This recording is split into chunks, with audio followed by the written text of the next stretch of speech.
but Miss Kate said no. I'll tell you what you can do. Take me out to the ball game. Take me out with the crowd. Buy me some peanuts and cracker jack. I don't care if I never get back. Let me root for the home team. If they don't win, it's a shame. For it's 1, 2, 3 strikes, you're out at the old ball game.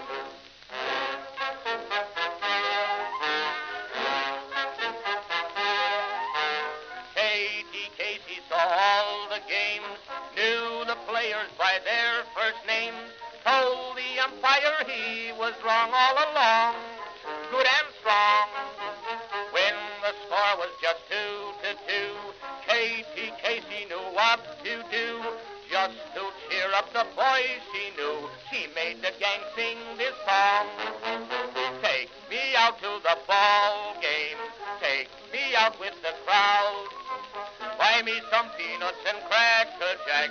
I don't care if I never get back. Let me root for the home team. If they don't win, it's a shame. For it's 1, 2, 3 strikes, you're out at the old ball game.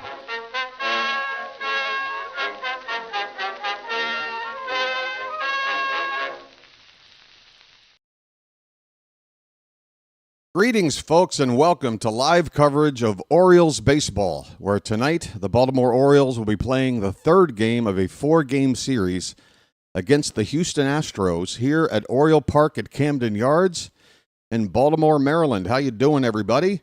It's your old pal, the BirdWatcher here. People call me BW for short, and that works for me.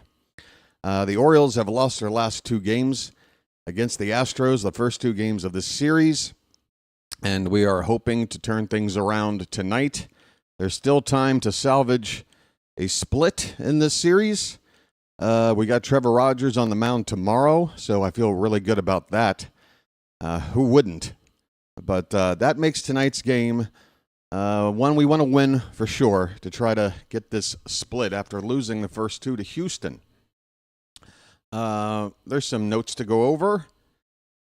Let me bring those up real quick. This came out about an hour ago. Good chance Kyle Bradish is going to start for the Orioles on Tuesday. Kyle Bradish has been ramping up his rehab with AAA Norfolk, and he made his final rehab start a couple of nights ago. Looks like it's all systems go. He's going to slot into Brandon Young's spot in the rotation. It would appear Brandon Young put on the disabled list after, I think it was a hamstring strain. So we're going to see Kyle Bradish for the first time in a long time on Tuesday when the Orioles have the Red Sox coming to town starting Monday. Also, Tyler Wells will get into the mix after September 1st. Wells is also rehabbing his way back. He's not far behind Bradish. And the one note I would make is that it does say start. He is starting in his rehab assignments. I have been on the record basically since we lost Felix Bautista for who knows how long, at least a year, but probably until 2027. It's my impression that the Orioles would be in their best interest to convert Wells to a bullpen arm, possibly even a closer, at least until we go out and sign another one or trade for another one. We need one for 2026 for sure. But Tyler Wells does have experience in that role. And looking at the bullpen the way it is right now, I think we need a good arm in there to help with the bullpen. If we get some nice starts from this rotation, it doesn't really matter if the bullpen is so weak that the leads we build just go away. Right? So I think Tyler Wells should go to the bullpen, but it does appear they're going to figure out a way to get him into the rotation, which then asks the question, well, who do you take out to make room for him? Do you go with a 6-man rotation the rest of the way? Maybe Cade Povich gets bounced. I don't know.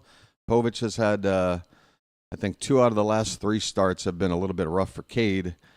So maybe he's the next guy on the block to make way if they do continue with a 5-man rotation. We'll see, but I feel like Povich would be best served to remain in the rotation, work on things, because this season is, sort of already been decided with our fate. So why not get some of our young players, a little more action with the big club and work on some things. That's what I'd like to see. Anyway, what else is going on here? Gunnar Henderson says he would consider an extension with the Orioles if they approached him. He says, quote, "I will definitely look at it with my team and be happy to look over it." I mean, that sounds like a very diplomatic thing to say.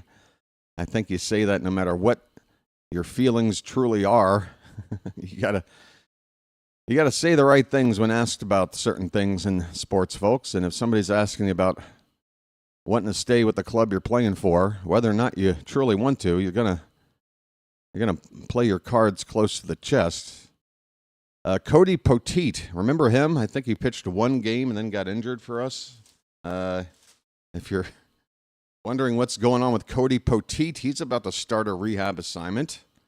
Just more depth, I guess, a right-handed pitcher.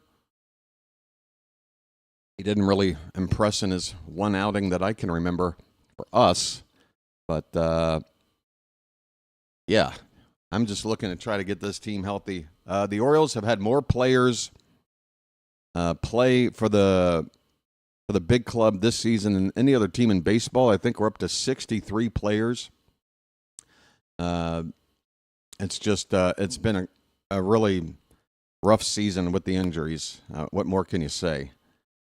And then there's a lot of leftover reaction with the contract extension for Sammy Basallo. I'm still basking in the glow of that good news.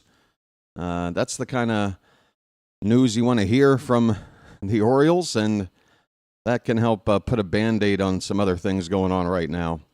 Knowing that Basallo has been locked up for years beyond his team control, a couple of additional years, perhaps another one if they exercise the option on the final year of that deal. Basallo is going to be with us for the better part of the next decade, and I'm very excited about it. Basallo's in the lineup today after starting the game on the bench yesterday. He did get into the ball game, got up to bat twice, unfortunately struck out both times. But he's getting a start tonight. He's hitting behind Colton Cowser, though, and I have a problem with that. Cowser did hit a big bomb yesterday, his 10th of the season, but in general, it's been boom or bust. We saw a boom yesterday, but it's been mostly bust with Cowser at the plate. And that 5th spot in the order for me is a big RBI spot. I'd rather see Basallo and Cowser switch places in this lineup, if I'm honest. And Dylan Beavers, they got him hitting 8th. I'm telling you, what more do we need to see from this guy? That he is an on-base machine. He needs to be at the top of the order. I would like to see Jackson Holliday move down. I mean, what do we want out of a leadoff guy?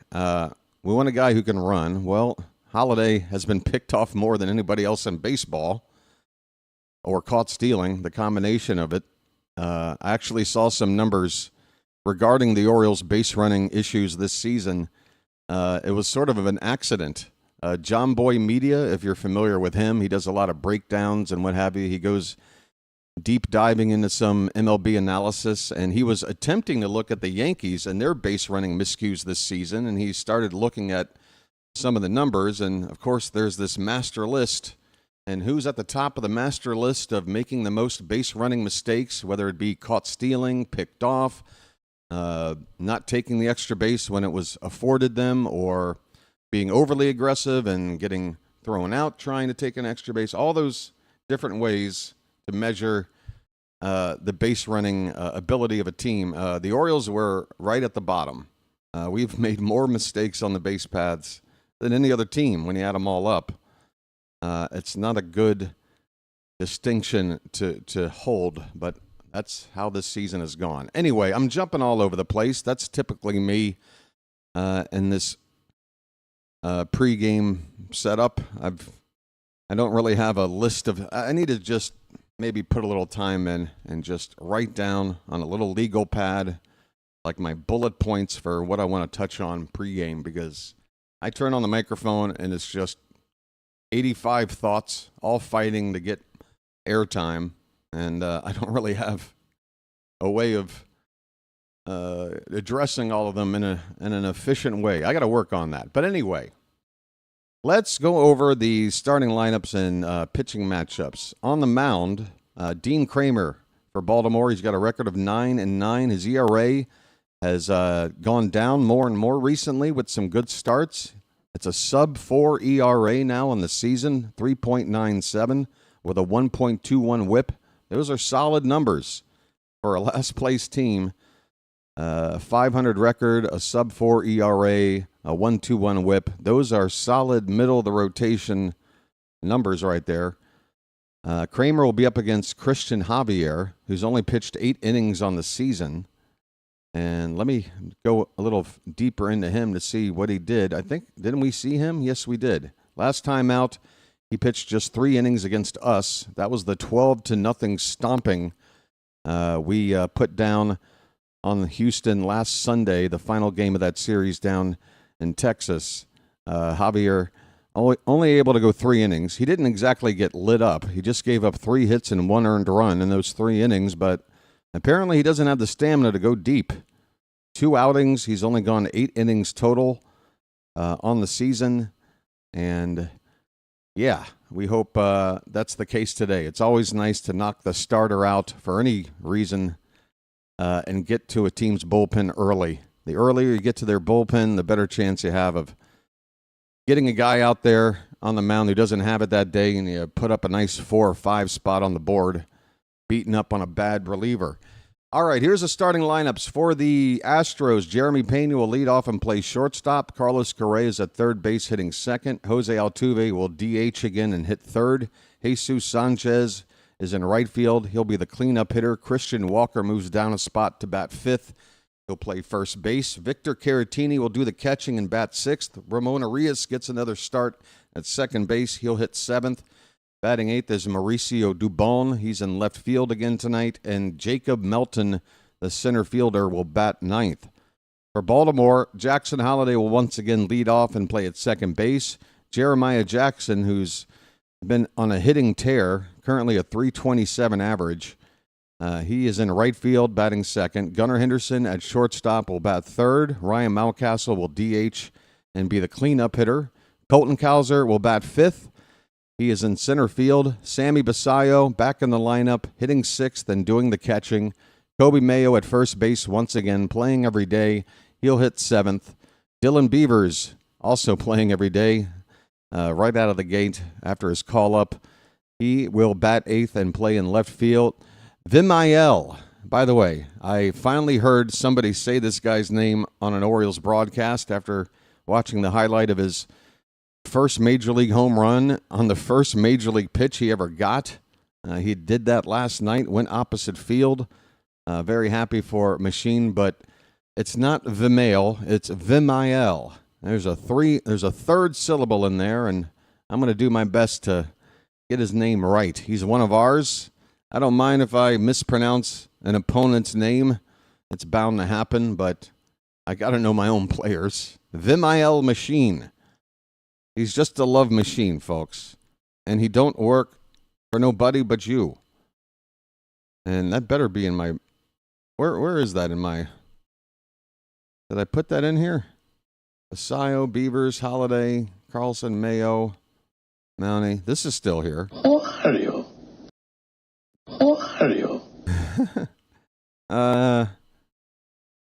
Didn't I upload this yesterday? I thought I played it. Oh, there it is. I know, man. You know, like everything.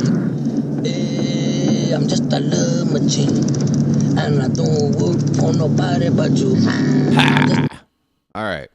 This game is just 1 minute away, apparently, from getting started, folks.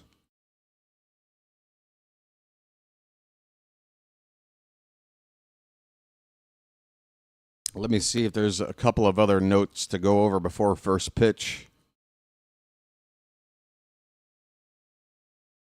Tyler Wells will be making his next rehab assignment start with Norfolk on Wednesday, facing Gwinnett. That could be his final one because 5 days after that, I do believe we will be in September. They're saying after September 1st, so maybe this is the final. It might be based on his performance. If he does well, maybe his final rehab assignment, and then if he doesn't, maybe he gets one more. That might be the way they're playing it, but I think he's making one more and then getting called up September 1st, if not shortly thereafter. Remember, folks, the rosters are able to expand 2 more players, typically 1 pitcher, 1 position player. It goes from a 26-man to a 28-man roster. That'll give us a chance to add some more depth to the team. And it'll be interesting to see in this final month plus coming up who the Orioles might call up to get a cup of coffee here. Chase McDermott is a pitcher I'd like to see get called up. He's been looking good in a reliever role down on the farm. We've seen McDermott up here with the big team making a couple of spot starts. They didn't go too great, but I think the Orioles have already made up their mind about McDermott that he would fare better in a relief role. And again, right now for me, the team, that is the biggest issue, that whatever kind of Band-Aid we can put on it, at least to finish this season out, any help we can get to upgrade the bullpen right now, I think is our number one priority. The offense has been doing pretty well in general ever since Basayo and Beavers have been called up. And the starting pitching, there's been a couple of blips, but in general, much better here the last month or two than it was the first couple of months of the season. So the Orioles, let's try to win a ball game, folks. We are about to see first pitch. Dean Kremer on the mound. The Orioles are in their orange out jerseys, orange shirts and pants. First pitch of the ball game to Jeremy Pena is outside for ball 1. Astros wearing their classic road gray uniforms with the navy blue and orange trim. 1-0 from Kremer, a little bit off the plate outside, 2-0. Let's see, tonight's home plate umpire is Eric Backus, as Laz Diaz takes his place over at third base tonight. He called balls and strikes last night. And, of course, Laz Diaz blew a few bad calls. This pitch is in the dirt. Kremer has fallen behind the leadoff man here, 3-0 to begin the ball game. Huge crowd here at the ballpark. There are a lot of people dressed in orange, and the only places I see empty seats is the upper deck outfield area out there on the left. There's a strike from Kremer, a get-me-over fastball to make the count 3-1. Baltimore has slipped down the back to 10 games under 500. We got to 59 and 67, hoping to win number 60. It has eluded us the last 2 nights. 3-1 is inside, and Kremer has walked the first batter of the ball game. Not the start you want to see from Dino.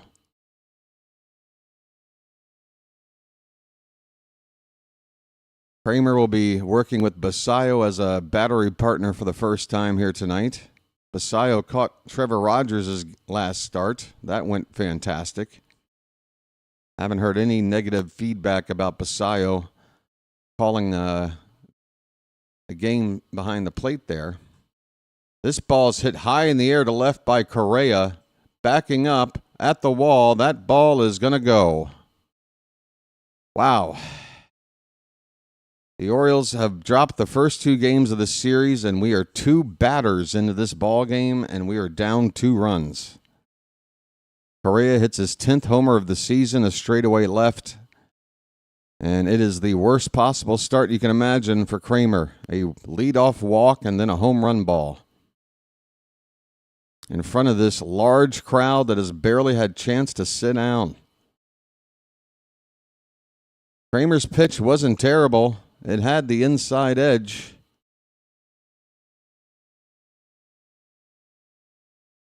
But Correa was ready for that pitch, no doubt about it.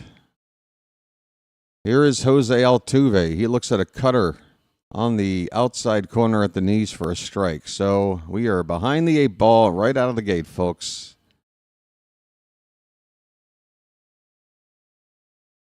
Altuve's hitting .275. This one's hit to third. And that will be an easy put out there with the Mael machine playing over at third base. He gets the assist over to first for the first out of the ball game. So it's Beavers in left, Cowser in center, Jeremiah Jackson in right, Machine at third, Gunnar at short, Holiday at second, Mayo at first, and Basayo behind the plate defensively for the Orioles. 1 out, 2 runs in, nobody on. Here's Jesus Sanchez. And a curveball is low and in for ball 1. Charm City chat, I wish I had a chance to check in with you before we're already sitting here trailing in the ball game. And I guess I need to get the scoreboard up and running here, don't I? Sorry, I wasn't paying attention. That ball's crushed. That ball's going to go off of the back of the bleachers in right field, nearly up onto the walkway by the gate to Utah Street. Jesus Sanchez clobbers a home run. Walk, homer, out, homer to begin the ball game. That is home run number 11 for Sanchez. Hit 111 miles an hour off the bat. DFA Kremer, would you please? Sheila, did you just get here? I guess you missed that part about how Kremer got his ERA down to below 4 in the season with a 1.21 whip. I hate to break this to you, but his numbers would fly in the middle of a rotation on a team that's actually contending. But one bad start to a ball game, it's time to just cut him from the team entirely. Right, Chilo? Another knee-jerk reaction. Folks, here's Christian Walker. I could think about 10 players on this roster right now that I would DFA before Kremer's name would even come up. That's a crazy take. Christian Walker, 1-1 count. That pitch is outside, 2-1. Crazy, but at the same time, not the most unpredictable take, right? 2-1 pitch to Walker. Hit hard and through the hole on the left side, a base hit. Man, Kremer, can we get a mound meeting, please? He is getting the crap beat out of him right now.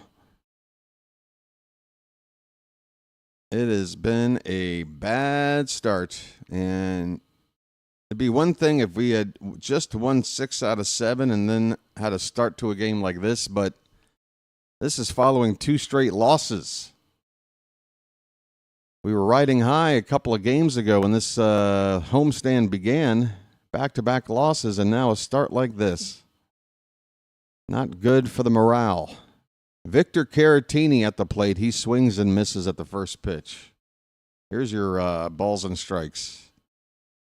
You might not want to watch them. Caratini's batting .262 with 10 homers and 39 RBI. Switch hitter batting left-handed against Dean Kremer. That ball's crushed. Right field. Going back, that ball's gone. Wow.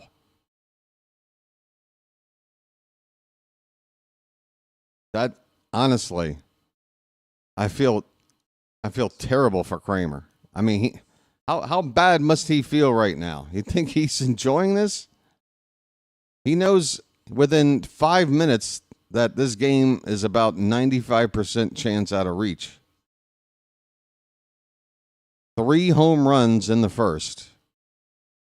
That's number 11 for Caratini. 5-0 Houston.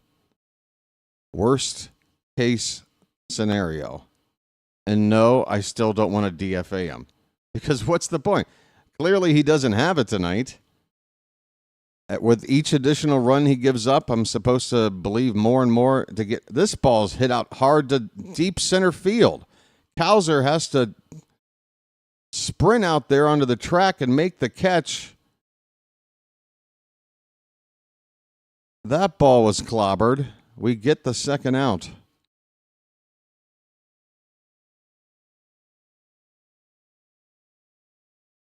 Well, Mr. Splash is actively spraying the sections out there and beyond the left field wall. I'm not sure what we're celebrating right now, but he's busy. Here's Mauricio Dubon. Bases empty, 2 down, 5 runs in for Houston in the top of the first. Folks, we might need to talk about some other topics throughout this evening. Swing and a miss, it's 0-2 on Dubon.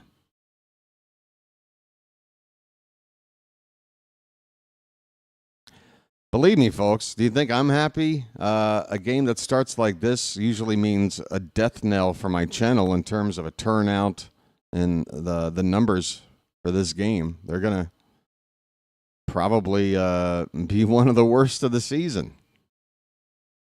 A lot of people probably already ready to check out or never check in. If they open up their phone, see it's 5-0, they're probably going to be like, what else is on? 1-2 pitch to Dubon is outside. 2 balls and 2 strikes. Oh, is that why there's so much orange in the crowd? Is tonight the Jim Palmer jersey giveaway? That makes sense. About 75% or more of everybody in the crowd has an orange shirt on. Swing and a miss, and the crowd with a bit of a Bronx cheer as Kremer is able to get a strikeout and put an end to this nightmare first inning. 5 runs on 4 hits. 3 of those hits left the yard. He also threw in a walk. So all 5 base runners come in to score. Nightmare start. We go to the bottom of the first. Houston 5. The Orioles have 27 outs to play with. We're coming up. Here we go. All right, time to check in with Charm City Chat, where typically this early in the ball game, the mood is still good no matter what's going on. But I got a feeling as I scan through this chat that we're going to see the mood change quick. Frank Baker Gaming is here. Chawa, Danjo, Tom Free, PJC, Orioles fan 72, Edward Bowers, George, Gary, Chilo. Chilo was on vacation. So Chilo, you had a vacation. You must have enjoyed yourself. You're chilling, you're sightseeing, you're basking in the rays of sunshine, I would hope. You come back, you're feeling refreshed. You sit down to watch a ball game. And 10 minutes in, you're ready to DFA Dean Kremer. I tell you what, not even a good vacation can keep you from wanting to just drop kick somebody off of this team. Oh, I kid. Kurt is here. Bud-E3C is here. He's a Mets fan. Thanks, Bud. Carl is here. Official RY Nirvana. Chawa, did I get you already? Erica, Slater B, XUX23, Dylan Volksvictim. Where do you guys come up with these names? Rod Botero's here. He's speechless, although that seems a little bit ironic. You've written something that says you're speechless. That seems like a contradiction. But I won't hold it against you. Who's else? The 410 guy. We're underway, folks. Christian Javier on the mound. First pitch to Jackson Holliday is a strike. And pitch number 2 is off the plate by an inch or 2. 1-1 the count on Jackson Holliday.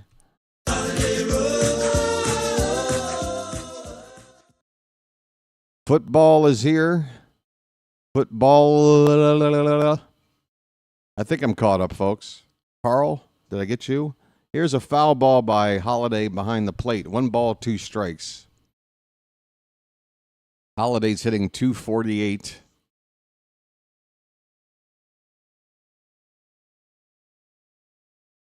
And again, I'm on Beavers watch, folks. Much like most of my teenage years and 20s, I'm on a Beavers watch. I think Beavers might be the leadoff man we need. Pitch is high to Holiday. The count is 2-2. Well, there is one promising thing about being down by 5 runs, and that's the fact that Javier hasn't really done a whole lot this season. He only survived 3 innings against us last weekend in Houston. We won that game 12-0. So if we were to just score half of the runs we did against Javier and his bullpen thereafter last time out, we'd have a 6-5 lead on our hands. Payoff pitch to Holiday, outside ball 4. There you go, folks. We've got the leadoff man on. I'm walking here. All right, Kremer might not have it tonight, but Javier might not either. We really need that to be the case. If Javier was on his A game, being down by 5 runs already, not a good combination. Here's Jeremiah Jackson. First pitch is high, ball 1. Jeremiah was the bullfrog. Jackson with another multi-hit game under his belt. He's hitting .327, 7 RBI. Still looking for his first home run. The 1-0 from Javier. That is low. 2 balls and no strikes. So far, so good. A leadoff walk, now behind 2-0 on Jeremiah. In 4 games against the Astros, he's got 8 hits and 19 at-bats. The 2-0. Up and in. He had to back out of the way. It's 3-0. Javier cannot find the zone. He's on the verge of walking the first 2 batters he's faced. Take a pitch, Jeremiah. We need base runners. And we got some big bats coming up next. 3-0. He takes ball 4. Javier cannot find the zone. All right. Who are you? I'm walking here. All right. Yeah, DFA that guy.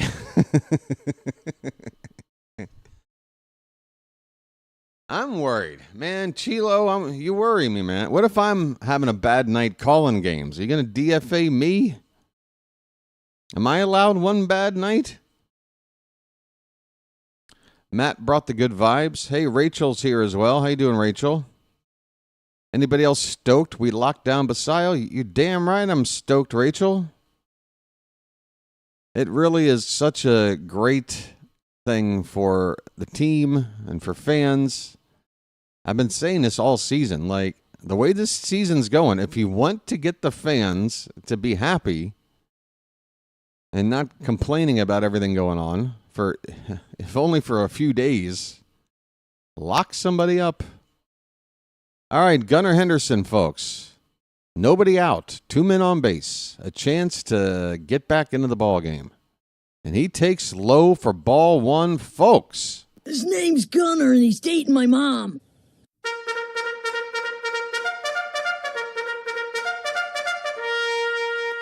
Henderson has reached base in 14 straight games.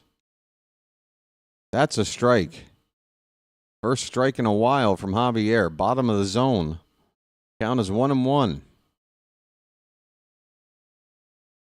Big crowd here ready to get back into the ball game after a terrible start. It's still the first inning and nobody out for Baltimore. 1-1 to Gunnar. Lifted foul out of play. He got a high fastball in the zone. Gunnar has not had success against Javier in the past. Just 1 for 9, and he struck out 6 of the 8 times he did not get the hit.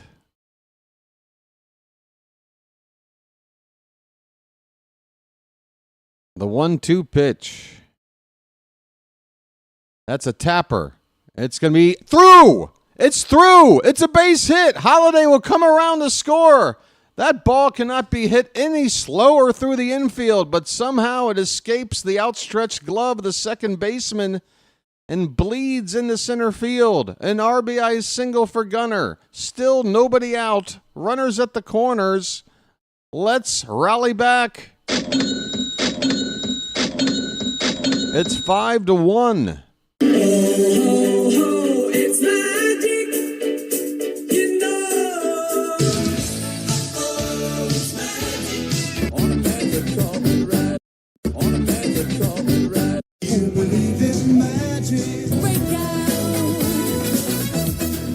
All right, let's make it a big inning. We've got Mountie, Cowser, and Basayo. Due up, still nobody out. Swing and a miss from Mountcastle. Okay, mount up. Mountie's been hitting well lately since coming back from injury. For the most part, he's been getting that average up.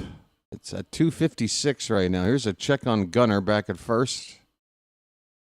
5-1. The Orioles have had the first three batters reach here in the bottom of the first. 8-game hitting streak for Mountcastle at the moment.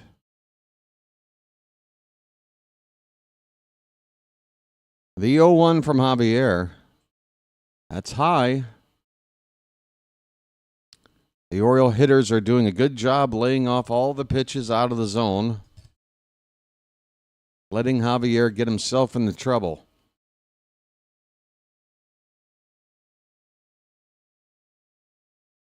Beware of that low and away pitch, Mountie. Up and in, and a swing and a miss.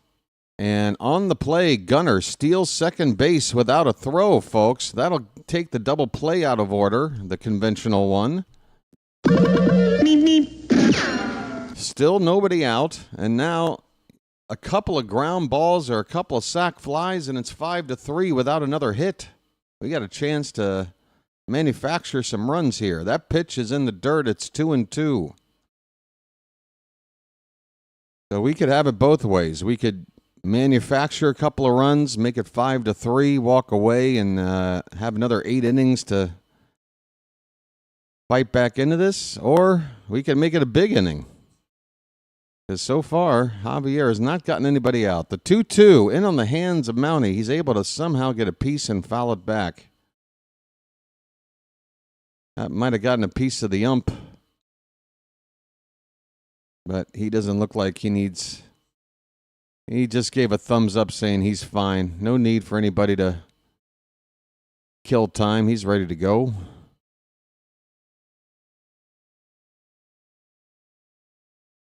All right. 2 balls and 2 strikes on Mountcastle. Put that ball in play, my friend. Pitch. Up and in, ball 3. Ball 3.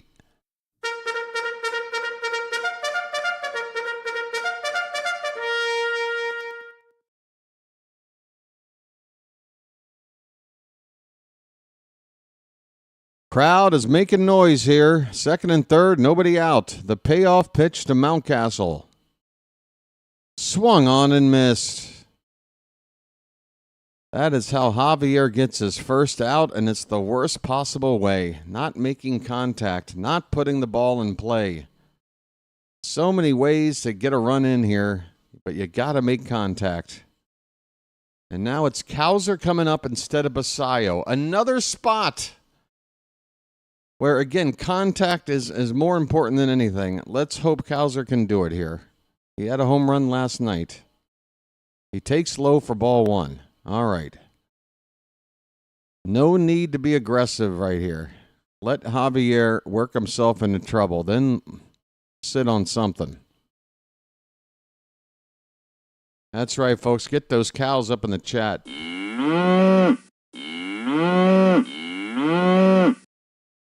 Second and third, 1 out. The pitch. Breaking ball. Drops in there for a strike. Cowser has the worst batting average in all of baseball against the breaking ball. He's hitting .083. 5.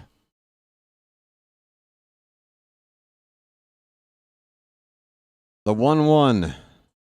Swing and a miss. Chase the changeup below the zone. 2 strikes on Cowser.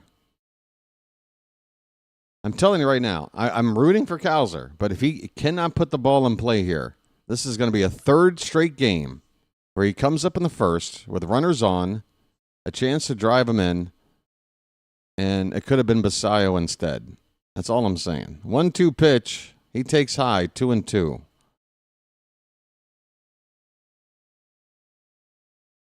I mean, to me, it feels inevitable that Basayo is eventually going to hit ahead of Cowser in this order. But I guess the Orioles don't want to put whatever pressure they think that might give Basayo. But, I mean, it's 1 spot up.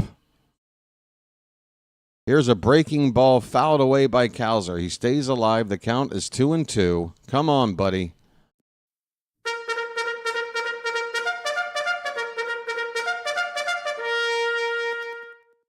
Is Gary wanting the DFA? Folks, we're going to have to designate apparently 24 of our 26-man roster before the night's over for assignment.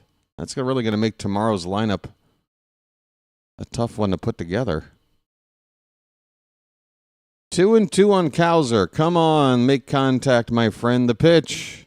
That one's lined. Base hit in the right center field. Cowser does it. 1 run is in. Here comes Gunner. It's a 2-run RBI single for the Milkman. He has delivered. It's 5-3, folks.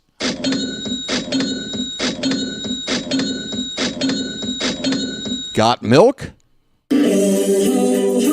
It's magic, you know. It's magic. On a magic carpet ride. Oh. On a magic carpet ride. You believe in magic. Break out. All right. Javier will get a mound meeting. The Orioles have clawed their way back quickly. 3 of the 5 runs they gave up, they've gotten back. And Sammy Basayo due up. Eniel De Los Santos is already up in the Houston bullpen here in the first inning. 27 pitches from Javier so far. He's only gotten the 1 out.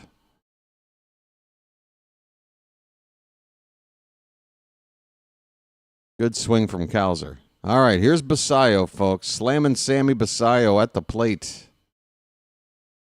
And first pitch, breaking ball, left up and away for ball 1. Sammy.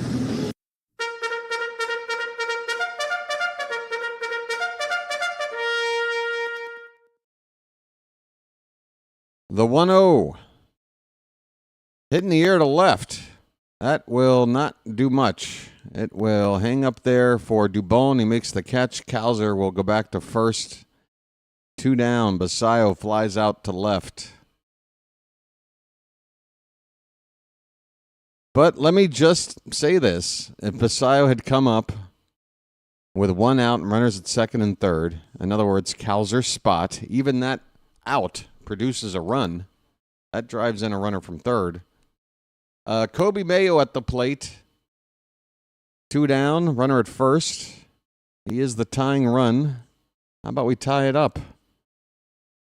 He takes a pitch. That's a called strike. Tough pitch. Up and in the zone. Mayo's batting just .201. He needs a hit tonight to keep that average above the Mendoza line. I can't always be right. I can be almost always right? That's all I shoot for, is to be almost always right. That's my hope.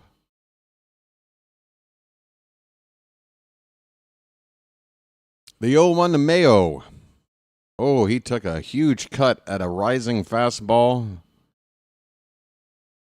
By the time it got to the catcher, it was above the zone. Mayo could not reach it. It's 0-2.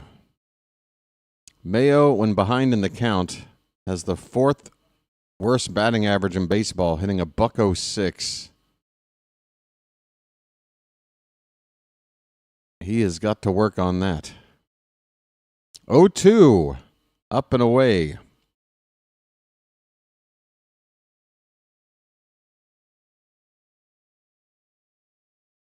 Well, if the Orioles do come away with the 3 runs they have already and nothing more, I'd say that is still a very positive response, and this ball game is certainly up for grabs.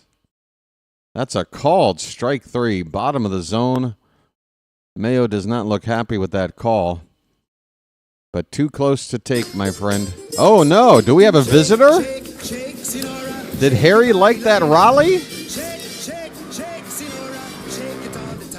The perfect blend of flavor and heat. Frank's Red Hot. He's back, everybody. Jump in the line. Rock your body in time. Okay, I believe you. He's back. He's back, folks. That can only mean good things. You know what our record is when Harry shows up? It's like, it's perfect. Harry's here. All right. Be back in a moment. Yeah.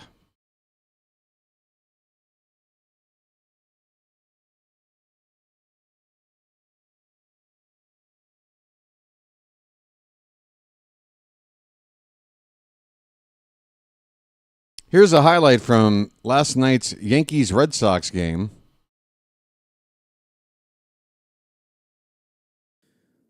As the 1-2 hit right back to Louis. Goes the second one. On the first, Jazz throws it. What the fuck was that? Jazz? Jeez. Guess something bad happened to the Yanks. All right. Sorry, folks. Again, this is like, it's like the news. There is some cursing in there, but like a news reporter, just reporting on what's going on around baseball. Hopefully you can absorb that 4-letter word there. Just. Again, this was just last night. Are we sure? Let me hear this again. As the 1-2 hit right back to Louis. Goes the second one. On the first, Jazz throws it. What the fuck was that?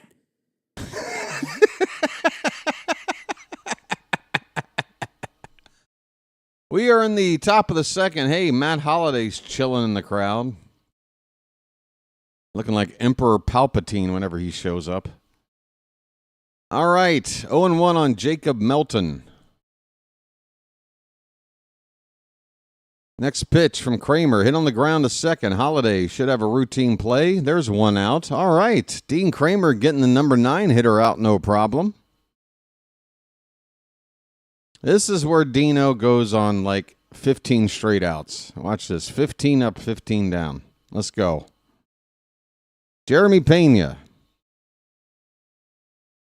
Walked to begin the ball game. Came around to score.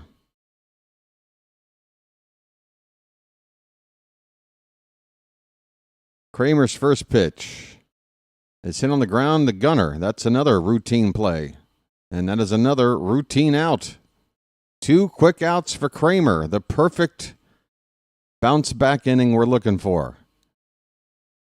He's only on 25 pitches, so the count is okay. Just got to start racking up some outs.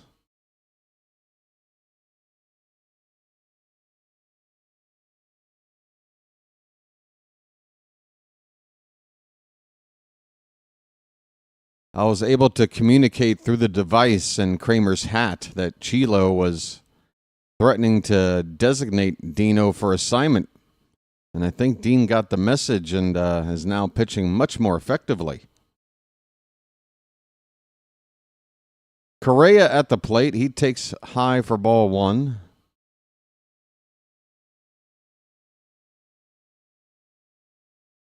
Oh, I know. I try to walk a weird line with the language. Kremer just scratched his butt. What was that about? 1-0 pitch. Low and away. All right, don't scratch your butt anymore. That wasn't a good pitch.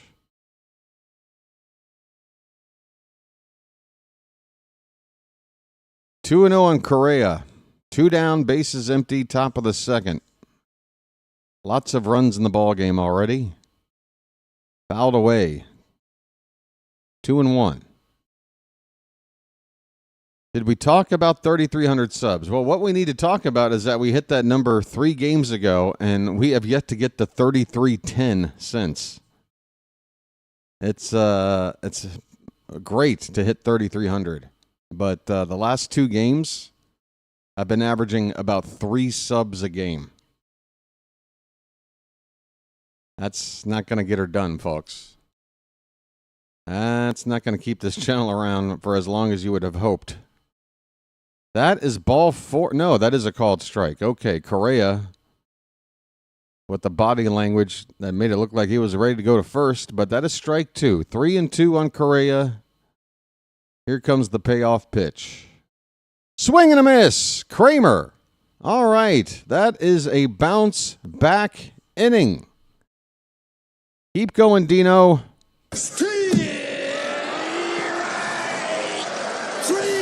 Well, y'all come back now, you hear? Well, y'all come back now, you hear?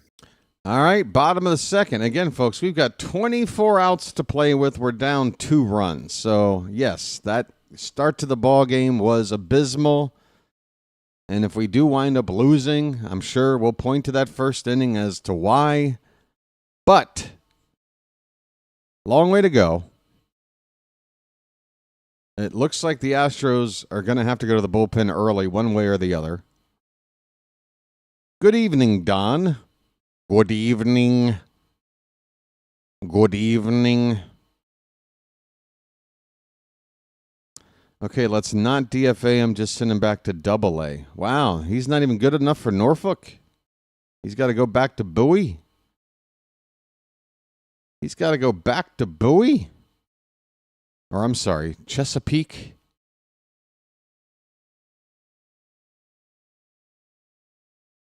Yeah, I mean, folks, I would imagine the final score of this game is going to be something like 8-6, 9-10 to 10-8. I don't know, something like that.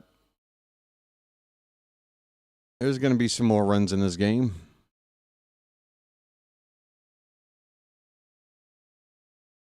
Erica says strap on. I'm sorry, strap in. Sorry, Freudian slip. Erica's got a Raleigh hat on. AA is not in Bowie. Chesapeake Bay Sox.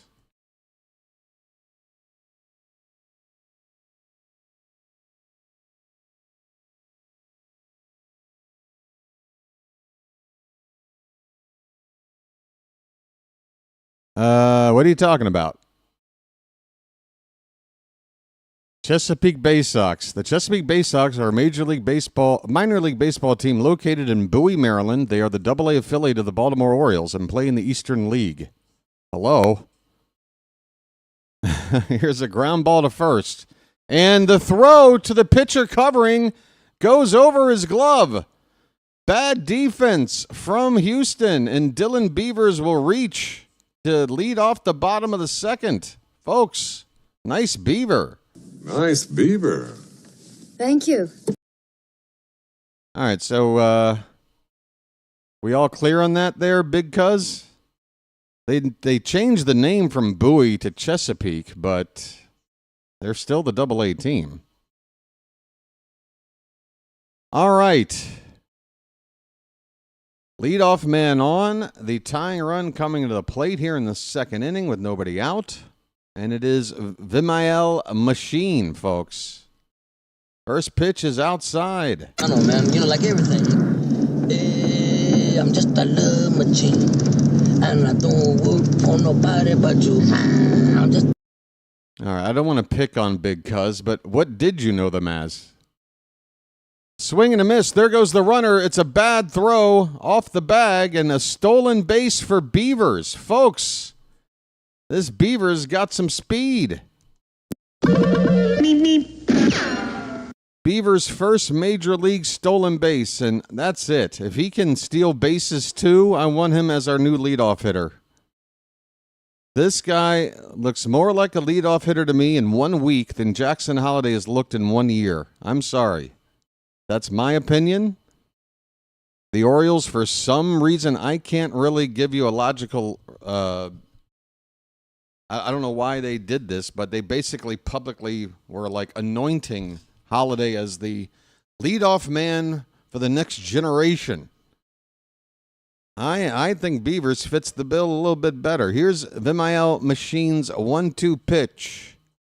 Low, 2 balls and 2 strikes.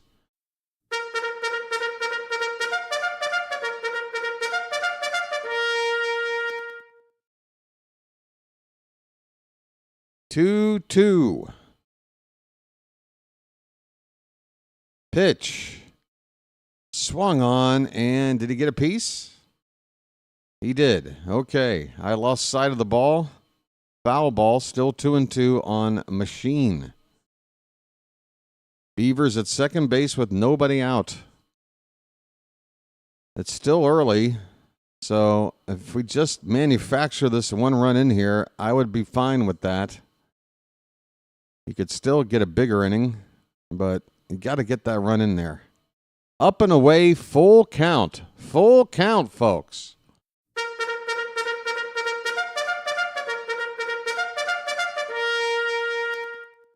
What is that in the chat? Like an ATM machine? Is that our machine emoji? Payoff pitch. Oh, he chased ball 4. Damn. A rising fastball. Letter high. He did foul it back to keep this at-bat going. Holliday is on deck. Javier is on 43 pitches. He's only gotten 3 outs in the game. Payoff pitch. He reached for another one. Slaps it to left. That is a foul ball. Come on, Machine. That was way out of the zone, ball 4. I know you want to give us the big hit, but you got to take that free base if he's giving it to you. With nobody out, Holliday on deck. No more chasing. Come on. Another 3-2. He lays off ball 4. Take your base, Machine. I'm walking here. I'm walking here. Folks, the Machines are taking over.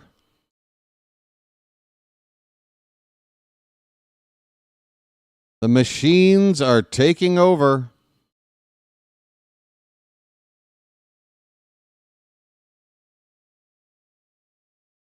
Jackson Holliday up with 2 on and nobody out. Tying runs aboard. Holliday walked his first time up. First pitch. Swing and a miss. High fastball. Jackson, there's been nothing about the way Javier has pitched tonight that should make you be looking to swing at a first pitch. The 0-1, again a high fastball. It was at the top of the zone. He was right to swing at it, but he was late and fouls it back. It's 0-2. Again, Holliday, if he just hits a little nubber on the infield and makes an out that way, you move both runners up and put the tying run into scoring position with only 1 out. It's not a bad outcome. Ground ball. I hope this isn't 2. They will get the middle runner, and that's it. So Holliday able at least to move the runner to third base. He will take over at first on a fielder's choice. 1 down in the inning. And Jeremiah Jackson with an RBI opportunity right here. Jeremiah was the bullfrog. Gunnar Henderson is on deck. I would expect Jackson to see a strike or 2 in this at-bat. Javier, his command has not been good at all so far, but with Gunnar waiting on deck, I would imagine He's going to do whatever he can to get Jackson out. He needs to throw strikes. All right, folks, hang in there. A chance to hopefully climb back in right now. Down 2. First pitch swinging and popped up behind the plate. Caratini makes the catch. Second out. Terrible, terrible outcome.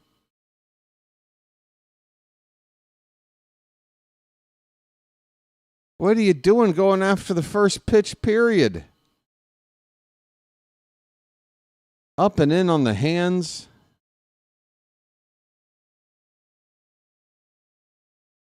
Just not thinking in that spot. You got to take. He walked the first time up. You know he's not hitting the zone. All right, we need a big 2-out hit now from Gunnar. First pitch, breaking ball outside. Come on, Gunnar. Pick up your teammates. His name's Gunnar and he's dating my mom.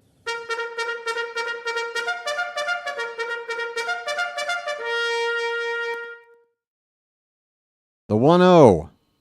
Swing and a miss. A changeup that dipped below the zone. The count is 1-1.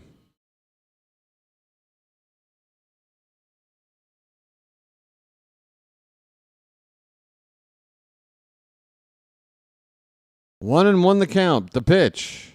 High fastball. Gunnar missed it, and he was not happy with himself. He walks out of the box to collect his thoughts.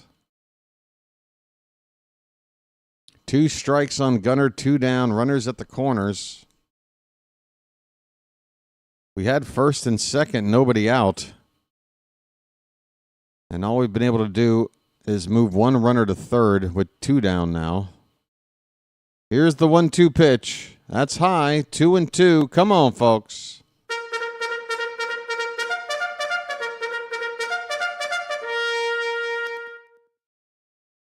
Come on, Charm City chat. Get those Gunners up in the chat, too. I see no Gunner emojis. Come on now. 2-2 pitch. Outside, ball 3.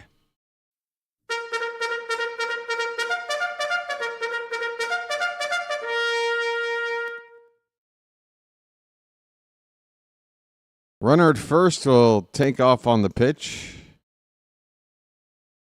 The 3-2. Ball 4. Gunnar flips the bat aggressively back toward the dugout. The bases are loaded with Mountcastle coming up.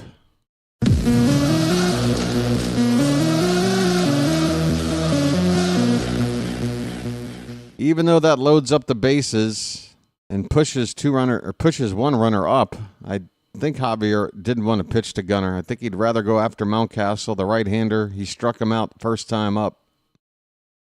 Mountie, first pitch swinging, fouls it off. Mountie needs to make up for that strikeout first time up. Okay, mount up. Need a big 2-out hit with the bases loaded. Javier closing in on 60 pitches, and we're still in the second inning. Line drive, foul. A little bit early on that swing by Mountie. 2 strikes.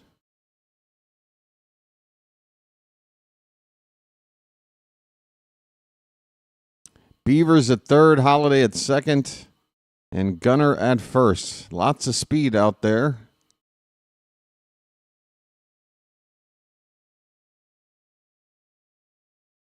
I just heard Ben McDonald say, hit it to right center. Sounds good to me. Catcher setting up outside. Breaking ball. And it's fouled back. I'd have to agree with Big Ben here. Mountcastle should be looking outer half of the plate and try to poke it the other way.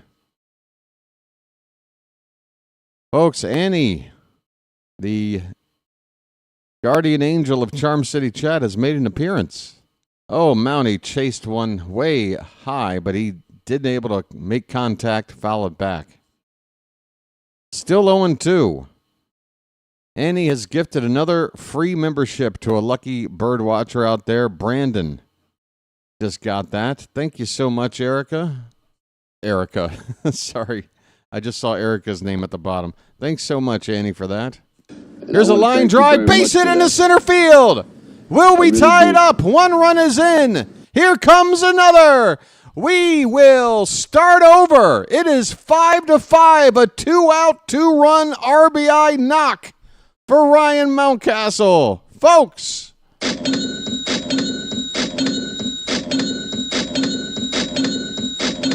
It's a brand new ball game. It's magic, you know.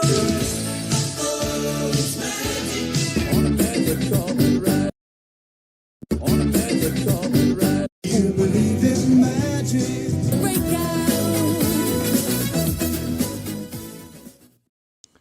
I predicted all this. I mean, Erica, not for nothing. I kind of did too. I said Javier didn't really have it. There's no reason to think we can't get to him. We got to him last weekend. We beat him 12-0 when he pitched.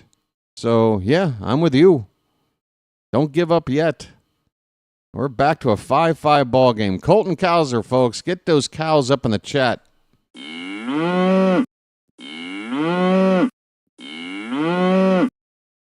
All right. 1-0 on Cowser. Pitch. High, 2-0. Where are the cows? Where are the milkmen?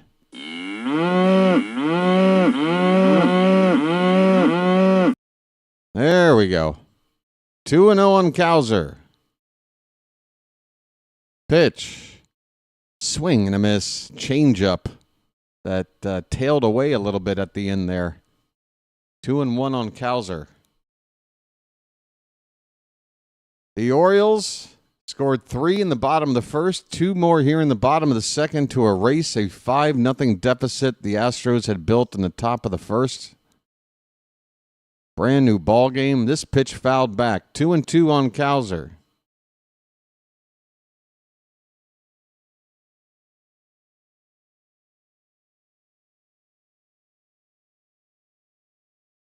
Oh, Erica, you deserve the credit. No, it feels good. It feels good to believe in a team when they're down and to see them come back, and you felt it within you that they had it in them to do it. And I'm not going to take that away from you, Erica. I didn't mean to downplay your gut feelings. Here's a swing and a miss. Cowser strikes out and the inning is over. But the Orioles, they did it, and they did it in just 2 innings. After falling behind top of the first 5-0, 3 in the bottom of the first, 2 more here, and we've got a 5-5 ball game, which is 2 innings in. The Orioles have 5 runs on just 3 hits, and those 3 hits all drove in runs. A RBI single by Gunnar, a 2-run single by Cowser, and a 2-run single by Mountie. Boom, boom, boom. Rod did say the night was young. Oh, the night's young, folks. Let's go out to the nightclub. Hey, everybody, we're all gonna get laid. Where'd you from? Baltimore. What? Baltimore. Baltimore? What's that? Look, it doesn't really matter, all right? Ooh, ah. Hey, folks, I got a special good luck charm standing by. Let me go grab that real quick. Be right back.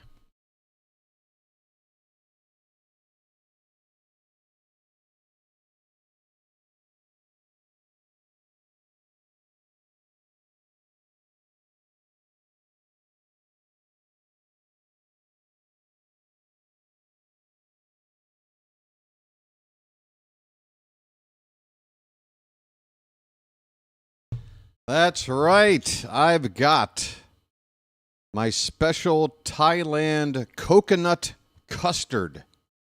I've got my little aluminum bowl of, or tin foil bowl here of custard. And every time I enjoy this custard on stream, the Orioles seem to do well. So let's see if this helps. No, the hat is still here. Notice that rally was without the help from the hat. So to go to the hat now would almost be an insult to the hat. You feel me? Hey, Palmer's in the booth with Ben and Kevin, and everybody's wearing their orange jerseys. Oh, boy, that ball's crushed. It gets down for a hit. Altuve hit it really hard to left. Turned on it. Kremer. It's time to get the bullpen up. We can't afford for Kremer to have another inning like the first. He had a nice bounce-back inning in the second. It gave us a chance to help him erase that deficit, but that's it. No more trouble. We'll have to rely on our pen. That pitch is high to Jesus Sanchez. Sanchez with a home run, his first time up. One of 3 home runs given up by Kremer in that first inning.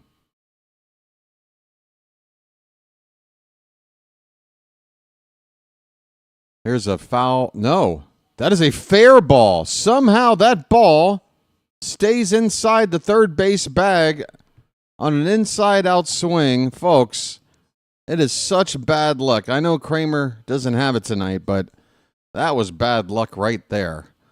Second and third, nobody out, and you got to get the pin up. Don't make Dino's ERA go to crap. He's been pitching well lately. He may not have it tonight. We've already seen it. Don't make him go through another bad inning like this. Christian Walker at the plate. We are in trouble. Second and third, nobody out. Swing and a miss. I mean, we just got the game tied up. Can't we enjoy this for a sec? I haven't even taken my first bite of the custard. First bite. It's delicious. Walker is 1 for 1. That ball's hit hard, but he was ahead of it and will pull it foul. That had home run distance by plenty.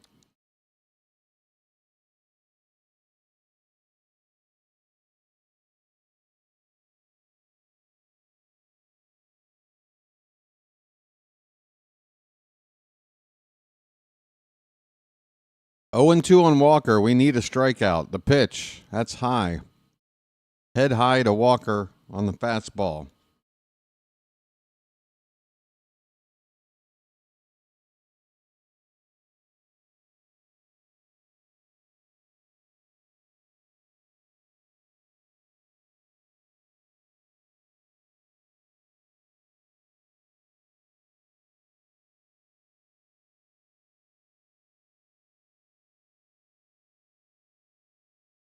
Bit of a reset here. Still waiting on the 1-2 pitch. Here it comes. Swing and a miss. Okay. That's a big one. Well, y'all come back now, you hear? Well, y'all come back now, you hear? Big strikeout of Christian Walker. All right, Victor Caratini, the next batter. Who bats after him? Ramon Arias. Base open at first. I don't know. I don't want Arias to beat us. That would suck. There's a strike on the outside edge to Caratini to get ahead 0-1. Come on, Dino. Work your way out of this. Oreo.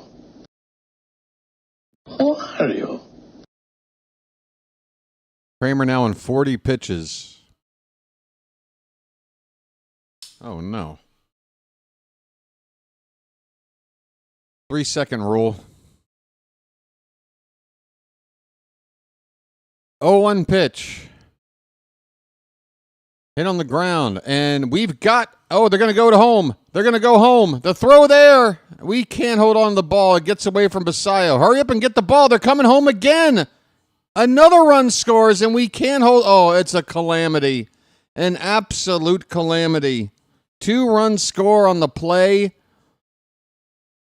I don't even know how to go over what just happened, folks, but basically 2 plays at home plate, and in both situations, unable to hold on to the baseball. It started off exactly how you wanted, and a hit on the infield. The runner at third was pausing for a moment. As soon as the throw went to first, he took off. They came back with that throw, but it was wild.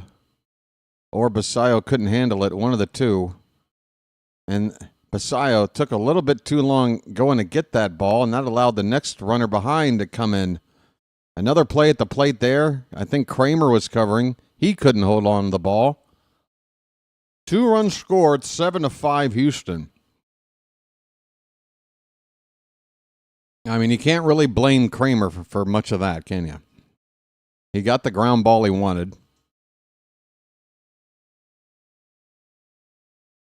So do we DFA everybody now? Do we DFA Basayo for kind of not hustling to get that ball back to the backstop? He kind of took his time. He kind of took his time, and if he would have just been a little bit quicker, we probably nailed that second runner trying to score. Folks, I think they're just now finishing scoring that play officially, and my game just paused. I may have fallen behind you guys if you're watching along with me, because my game paused and it didn't appear to jump back to live. It appears to just have picked up where it left off. So I've got Ramon Arias right now at the plate with a count of 2 balls, 1 strike. Here's the next pitch. That's low and outside, 3-1.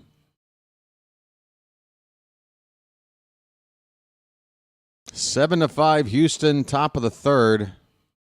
This game, is on pace to finish something like 24-21. Called strike, top of the zone to Arias, full count.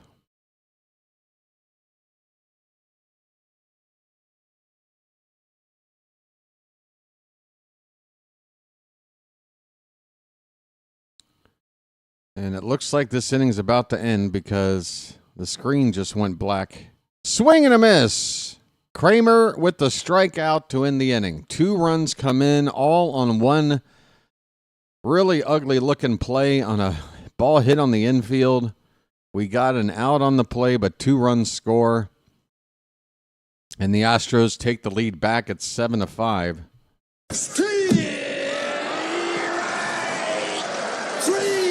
Well, y'all come back now, you hear?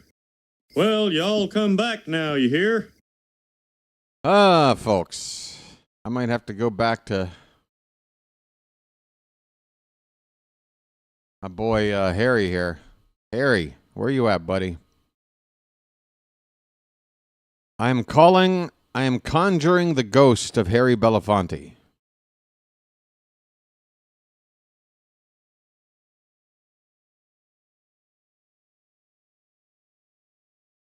Let's see.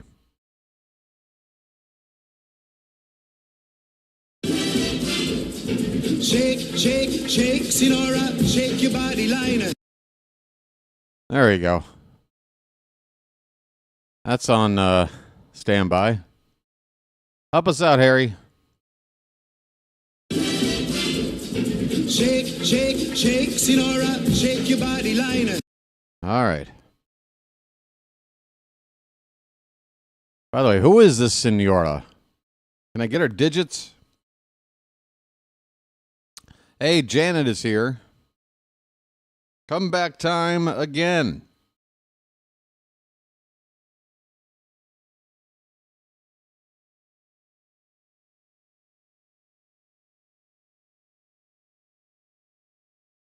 Folks, 2 weeks from tonight, the Dodgers will be in town. And it'll be the 30th anniversary night for Cal Ripken's 21-31 Iron Man streak. 1995. Has it been that long already? Has it been that frickin' long?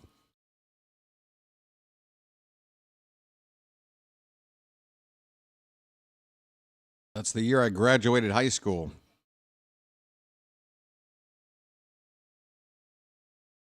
Basayo to lead it off for Baltimore, bottom of the third. And he takes a cut and a miss on a changeup from Iniel de los Santos. So, end of the night for Christian Javier. He goes just 2 innings, gives up 5 runs.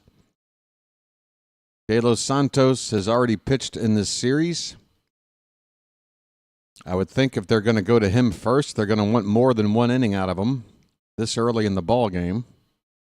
Basayo fouls it back. It's 0-2. What does my voice feel like to you, Erica? Nails on the chalkboard? 0-2 pitch, way outside.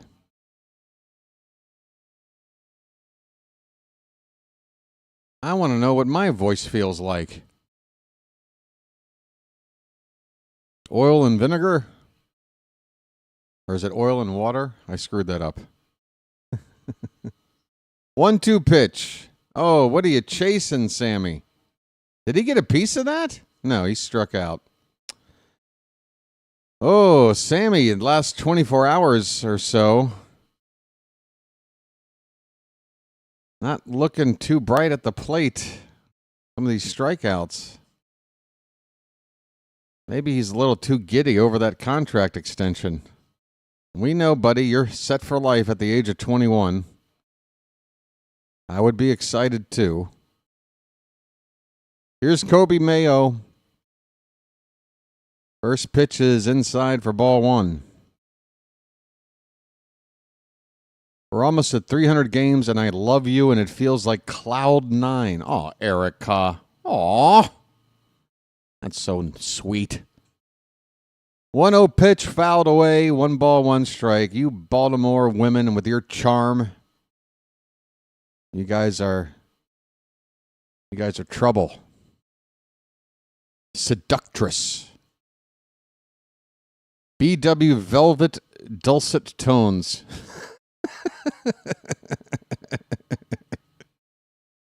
Oh, voice like velvet, folks.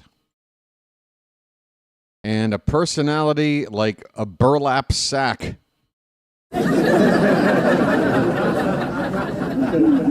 2-1 pitch to Mayo's fouled straight back. It's 2-2.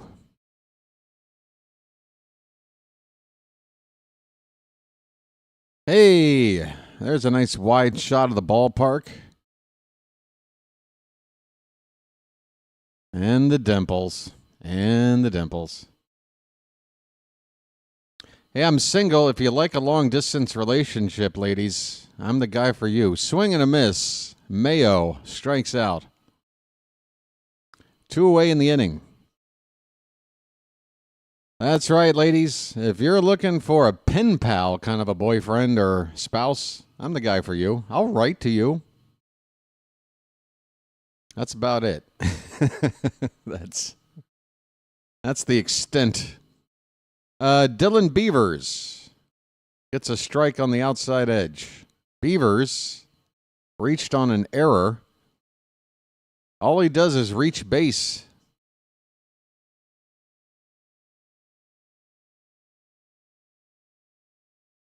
The 0-1. Out, up, and away. Nice beaver. Thank you. I got to tell you, folks. There you go. George has got the emoji game going down. I don't know why there isn't a sea of beavers in the chat. We've got some late Mayo showing up. Maybe the chat is running a little bit slow. Maybe we should do a lag check. We got a 2-1 count on Beavers. Maybe you guys are a little bit behind and it's nobody's fault. 2-1 pitch. Laid off 3-1. Beavers got a good eye at the plate. We're going to do a lag check, folks. I say a number, type it in, and send it through the chat as soon as you hear it, and then we'll get an idea of how much time between when I say something and when you hear it. 3-1 pitch is lined into left field, a base hit. Dylan Beavers, opposite field. He's got a funky swing. His home run swing looks like this swing, where he doesn't really swing the bat all the way around. He sort of stops his swing and just pokes at it. He's a poker. That's what he does. Beavers on base twice tonight already. Again, 102.8 off the bat. Here is Vimael Machine. I know, man. You know, like everything. I'm just a love machine. And I don't work for nobody but you. I'm just... All right, 1-0 on Machine. Beavers at first with 2 down. He's already got a stolen base tonight. This is a decent spot to do it again. If he were to get to second base quickly, Machine could knock him in with a single. 2 out in the inning. It's probably your best bet to score here. Hit on the ground to second, and that'll end the inning. Machine grounds out. Beavers gets on, but that's it. No score for Baltimore in this one. And that is the first scoreless inning for the Orioles tonight. We go to the 4th inning. Houston lead at 7-5. Beavers can run. Beavers can run. Folks, we all love a nice fast beaver. A fast, sneaky beaver. Hey, there's the Bromo Seltzer Tower down there in Utah Street. Come on, O's. So close. We're close. Let's go. Come on, Roo. All right, folks, 4th inning coming up. Captain Chesapeake checking in with you. I'll be right back. He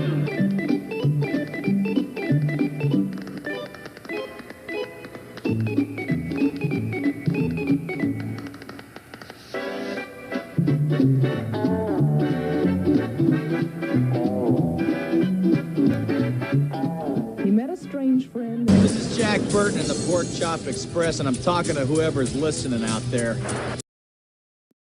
Oh, wow. Here he comes. Let me show you what I mean now. By the first thing you do is get right up in their face, you point the finger. Then if you can't get close enough, you turn the hand around and kick some dirt. And then if he's missed a strike, you get over here and you put dirt all over the thing. You throw the hat down, you pick it up, you throw it, and then you're so bad, you throw him out of the game. You're out of here.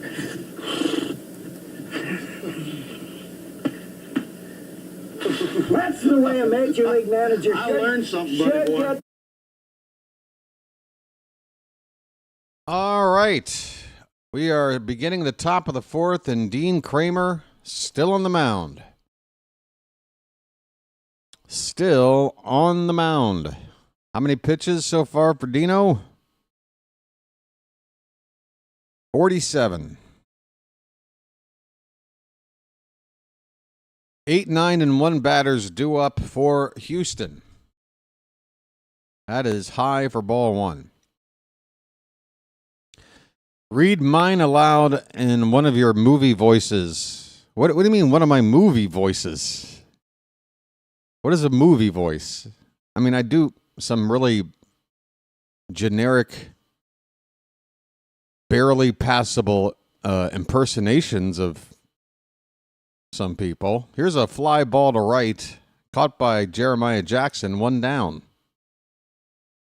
But what is a movie voice? You mean like a guy that does those movie trailers? In a world, one man, and the most impossible of odds. That kind of thing? Oh yeah, the lag check. Sorry. I got distracted. Jacob Melton Swing and a miss. One down, and he's got an 0-1 count. Bases empty. Top of the fourth. Houston ahead 7-5. All right, a lag check. Are you guys ready? Check swing. Did he go? I don't think so. 1 ball, 1 strike. All right, so the number to type in right now, folks, is 6. 6. Type in a 6 and send it in. Hurry, hurry, hurry. Show me how quick you can be. There's David. Okay. David wins the race. David wins the race. 1-1 pitch to Melton. Low and in, and it goes to the backstop. 2-1. All right, folks. So, judging by David with the first response, the lag is pretty much normal. Now, if you're just now hearing the number and you're just typing it in, then that problem's probably on your end. Got to make sure that that little live sign has got a red dot next to it. If it doesn't, tap the live button and get caught up. 2-1 pitch swung on and missed by Melton. 1 out, nobody on. Kremer on 53 pitches, top of the fourth. Yeah, like Shantae right there. I would say, Shantae, refresh or hit the live button. Or you just weren't paying attention. Could be that too. You keep getting a box that says an internal error occurred. Wow. I know the feeling. I had a joke that I cannot go to. Gunnar backhands this ground ball to short. Throw to first is a little bit offline, but Mayo able to keep the foot on the bag to get the second out. The Astros want to make sure Mayo did have contact when he made the catch. They're waiting to see if they want to challenge. Let's look at a replay and decide for ourselves.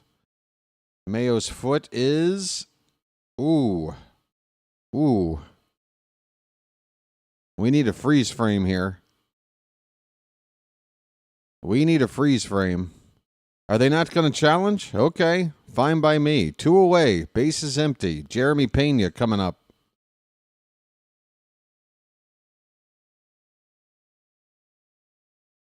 First pitch strike from Kremer. Help from the ump. That was an inch or 2 outside.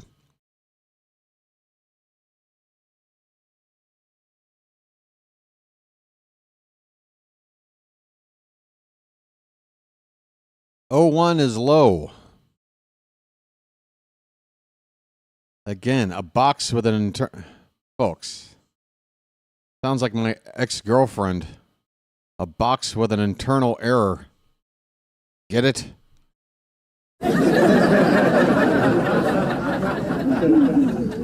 This pitch is fouled away. 1 ball and 2 strikes. Call the J. Giles band. My blood runs cold.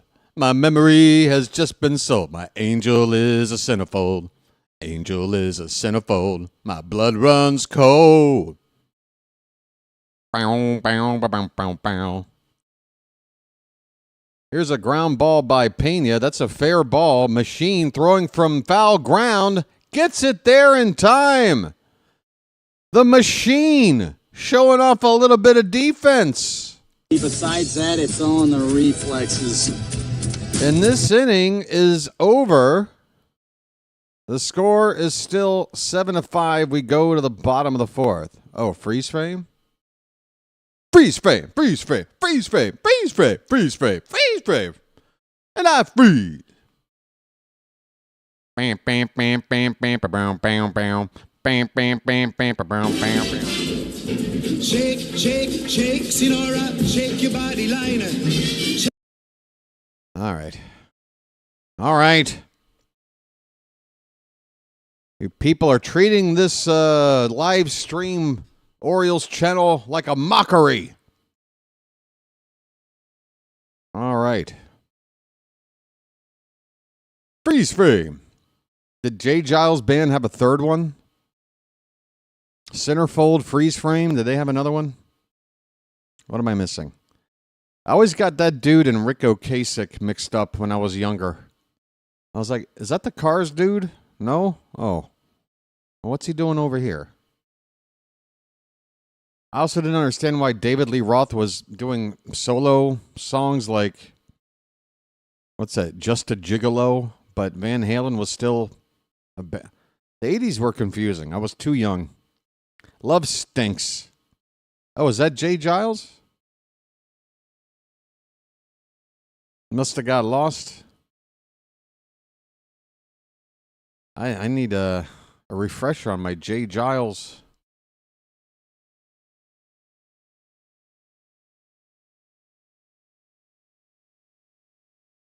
Oh, yeah, Love Stinks.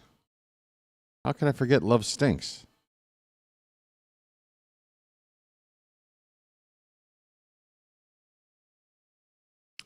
Well, I say a number so I can see if that fixed it. Okay. A number. Is it working now? Hey, folks, I haven't talked about the like count tonight or the subscriber count or anything that might help this channel grow because, you see, I'm stupid. I don't really know how to put things into a priority. Are you live now? Erica, only you can know that. Is this an existential question? Jackson Holiday's at the plate. Swing and a miss. First pitch. Yeah, folks, please hit the like button. Get it over 100. We've got well over 100 people here, so no reason we can't do it.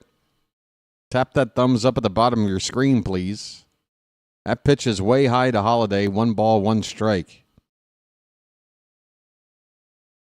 Oh, you're not bothering me at all, Erica. I could just as easily ignore your comments, and then there's no record of being bothered. But, yeah. If it bothered me, I'd just ignore it. That's how this whole chat thing works.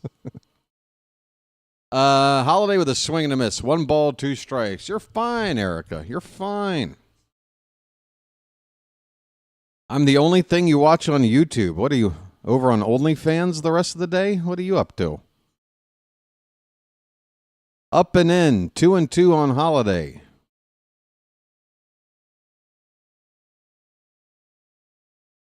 You're more than welcome, Erica. More than welcome. Hey, there's a shot of Kowser's corral, which is great now that he's playing mostly center field. Swing and a miss. Holiday strikes out. Tough pitch. By the way, we got another right-hander out here named Blue Ball. No way. You are kidding me. Blue Ball? BLUBAUGH. Folks, we got blue balls up here. Folks, if there's one thing that can destroy a perfectly good beaver, it's blue balls. The blue balls beavers matchup is just moments away. Jeremiah Jackson deep to center. That ball's carrying to the batter's eye. Bye, birdie. Jeremiah was a leapfrog on that swing. That ball jumped off his bat, his first home run. And it is not a cheapie. 439 feet to straightaway center. We're back to within a run at 7-6. We homered off blue balls.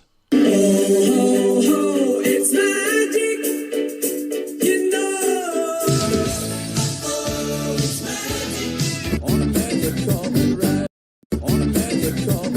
You gotta be kidding me with this guy's name. Blue ball?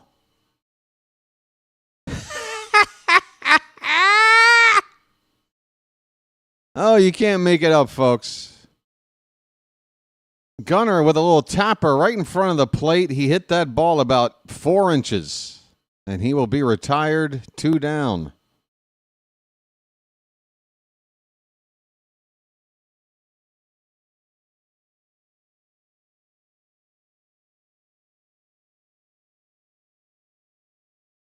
Beavers and blue ball. You gotta be kidding me. Where's Dick Lovelady when you need him?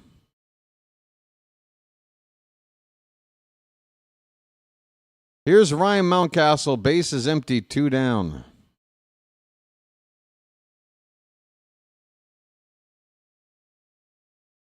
Big cut by Mountie. Fouled away 0-1. Okay, mount up.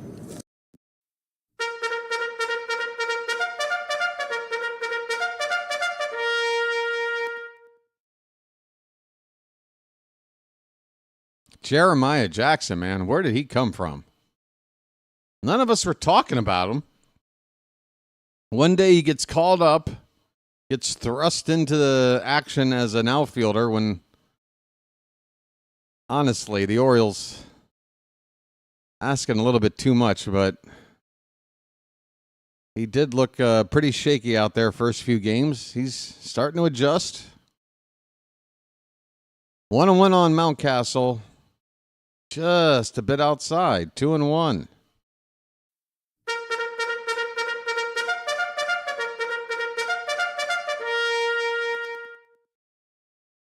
Folks, if you suffer from blue ball, there's only one solution. Hey, everybody, we're all going to get laid.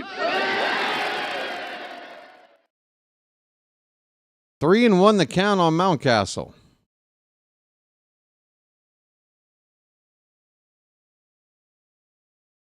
Pitch.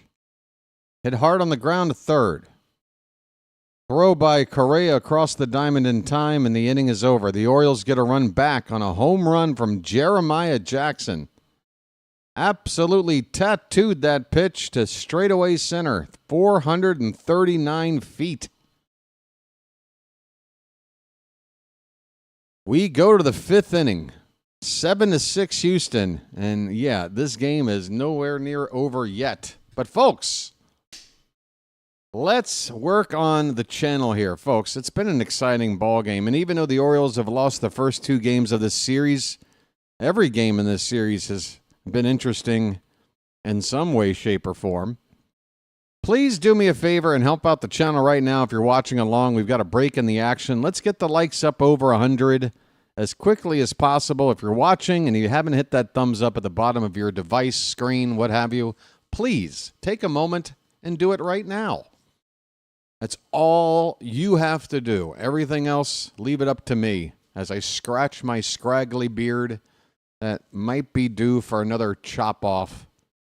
I think it's time to chop it off again, folks. It's like a chia pet, this thing, you know?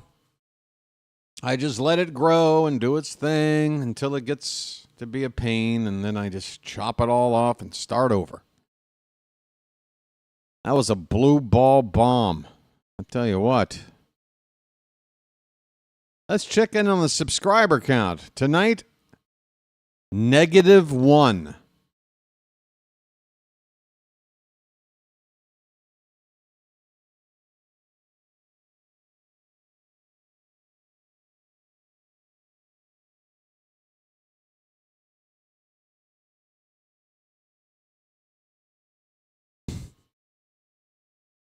Wow.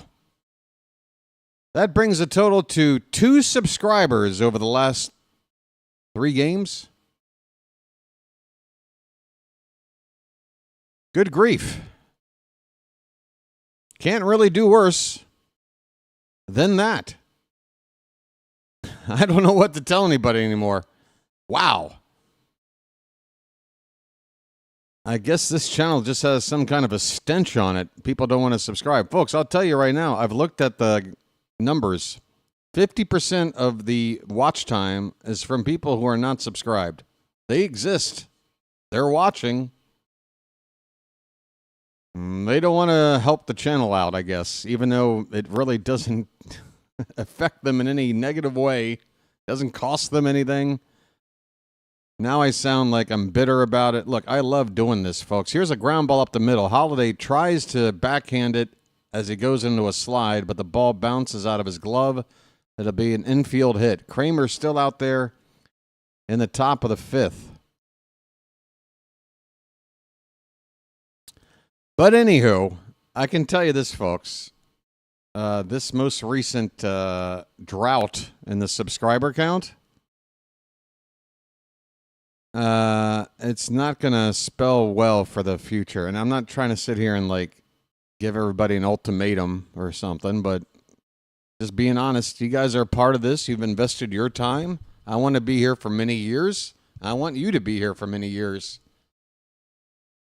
But numbers are numbers. I'm doing the best I can to try to get them up, but that is not good here the last few days. Jose Altuve looks at a -1. I lost a subscriber tonight. -1 is my total. Hell, I might have lost more and then added one in the process. But yeah, the total is -1. 2-0 pitch popped up by Altuve, foul ground. Basaia with a look near the Astro dugout, but it's out of reach. Correa still over at first base. Nobody out here in the top of the fifth.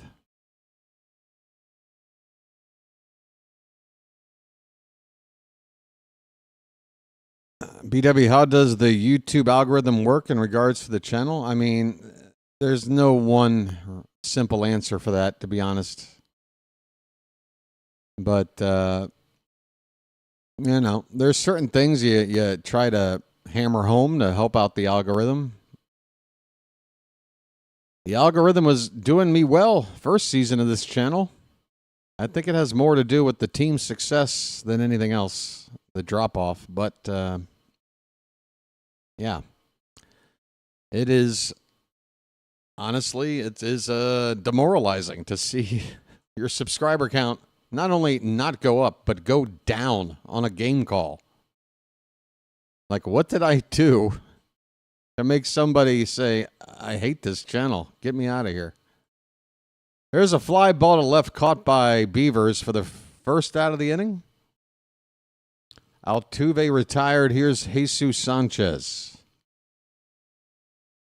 That's why lately, folks, when I bring up subscribers, I ask you guys in the chat to please say something that might convince folks, because I've got it in my mind that for whatever reason, people out there kind of watch me but don't really like me. They just sort of tolerate me. So when I ask them to do it, it doesn't really have any good effect. But maybe for those who are subscribed, if they were to give a bit of a testimonial, put themselves out there and say, yeah, this channel's a good channel, give it a shot. Maybe that would be more effective for those folks out there. I don't know. But yeah, I just clicked over. I wish I didn't look at my subscriber count tonight. 0-1 the count on Jesus Sanchez. Swing and a miss. It's 0-2. We are in the top of the fifth inning in a pretty wild ball game here. The Orioles have never led in this game. They have tied it up at 5 apiece after falling behind 5-0. Right now, Houston has a 7-6 lead, an 0-2 count on Sanchez. And the pitch. That is a ball hit to Holiday at second. He goes to Gunnar for a force play to get the lead runner Correa. That's the only out they can get. No return throw. 2 down after a fielder's choice by Sanchez.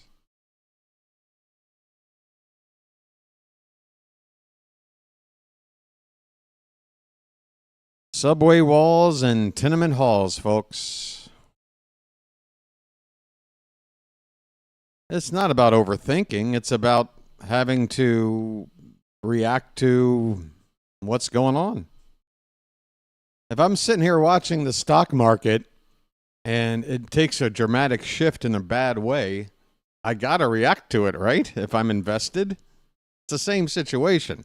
I'm not overthinking. I can promise you. That pitch is low. 2-0 the count on Walker.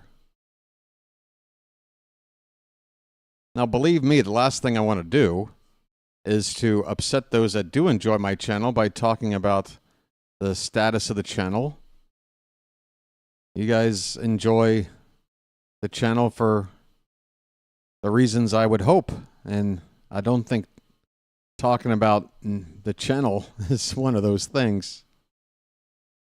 Walker has a count of 2 balls, no strikes. That is a chopper behind the plate foul. 2-1. 73 pitches now from Kremer.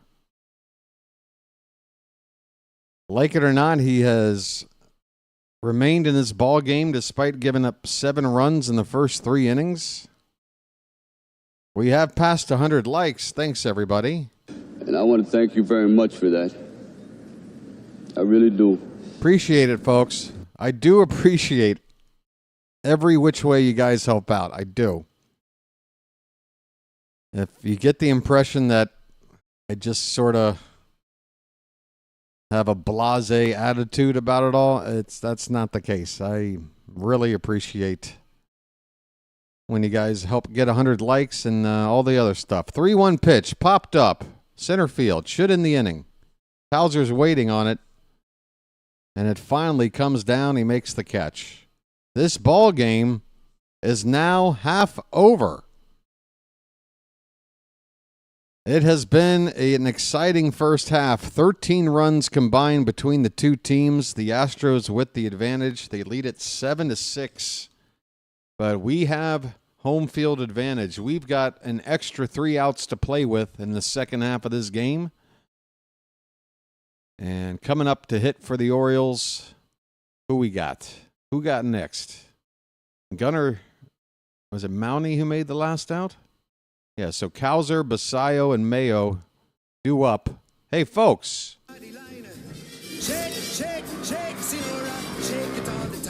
The perfect blend of flavor and heat. The perfect blend of flavor. Shake, shake. Shake, shake, shake, Sinora, shake your body liner. All right. Hey, I haven't looked at the out-of-town scores yet tonight.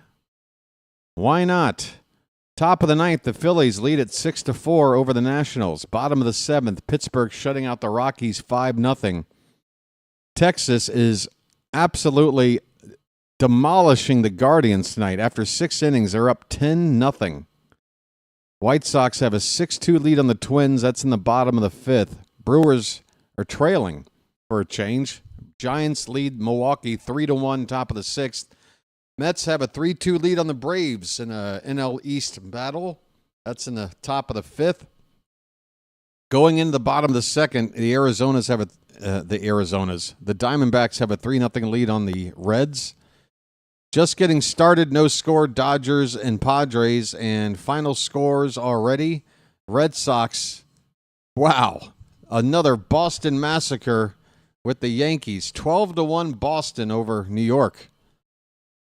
Blue Jays edged the Marlins 7-6 in 12 innings. Detroit doubled up the Royals 4-2. Whoa, Cowser, first pitch swinging. Come on, go, go. Bye, bye, birdie. Cowser has tied it up quickly. First pitch in the bottom of the fifth. We're back to even. It's 7 apiece. What a crazy game.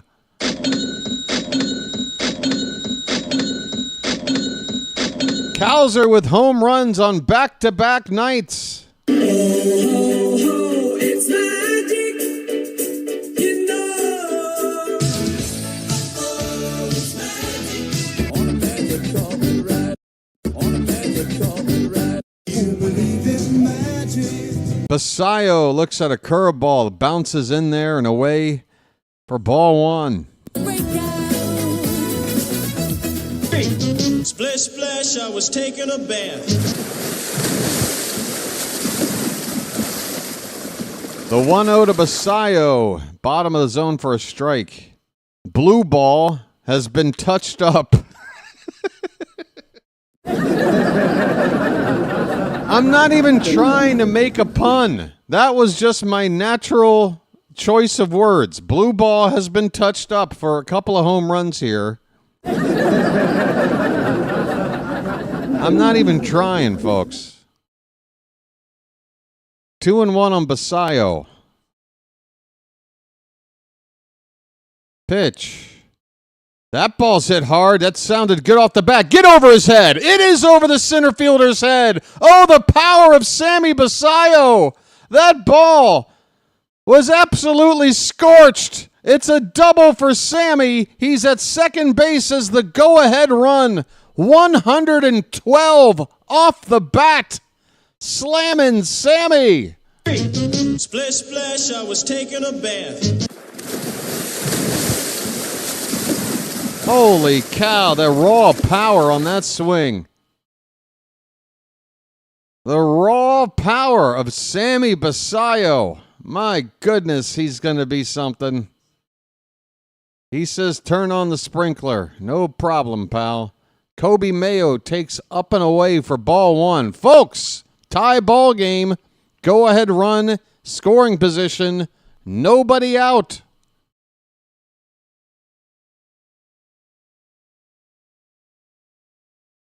There's a strike on the outside. 1 ball, 1 strike. Folks.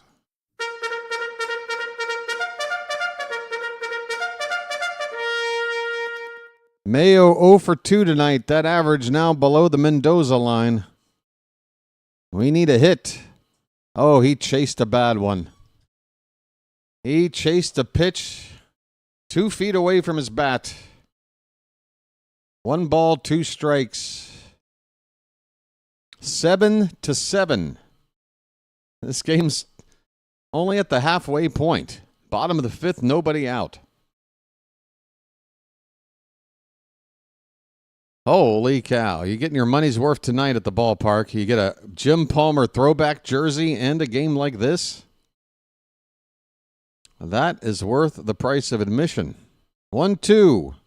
Laid off a sweeper low and away. 2 balls and 2 strikes.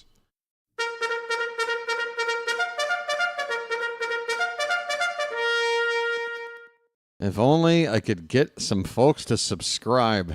I don't know how to do it. I don't know. Get it out of your mind, BW. Get it out of your mind. 2-2 pitch. Laid off, full count.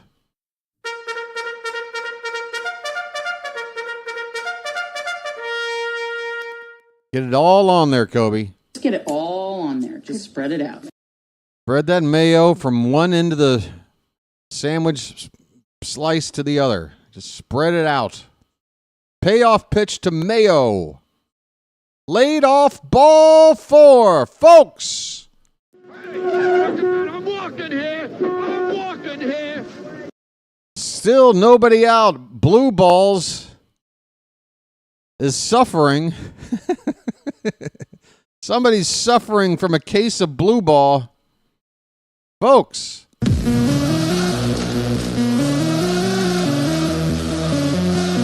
It's the matchup you've been waiting for. Blue Ball versus Beavers. Get those Beavers up and let's show Blue Balls what a good Beaver can do. Nice Beaver. Thank you. First pitch. Taken, called a strike, borderline changeup, bottom of the zone. Beavers versus Blue Balls.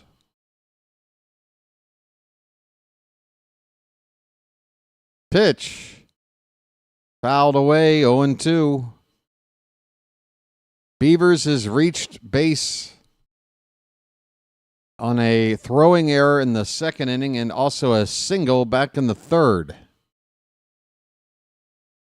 Nobody out in the inning. Got to get those runners moved up, bare minimum. Pitch. Fouled away again.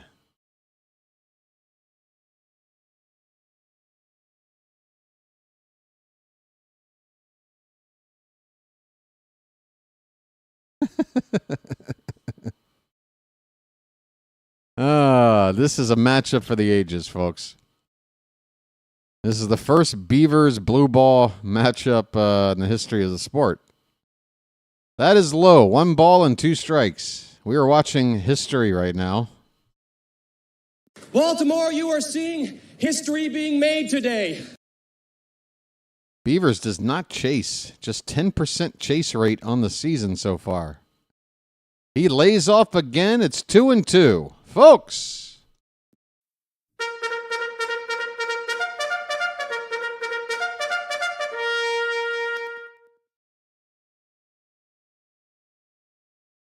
Two on, nobody out, tie ball game. The 2-2 to Beavers. He looks at strike three. Oh, he knew it too. He gave up a little too quick, and he regretted it before the ump even went into his call. He knew that was a strike.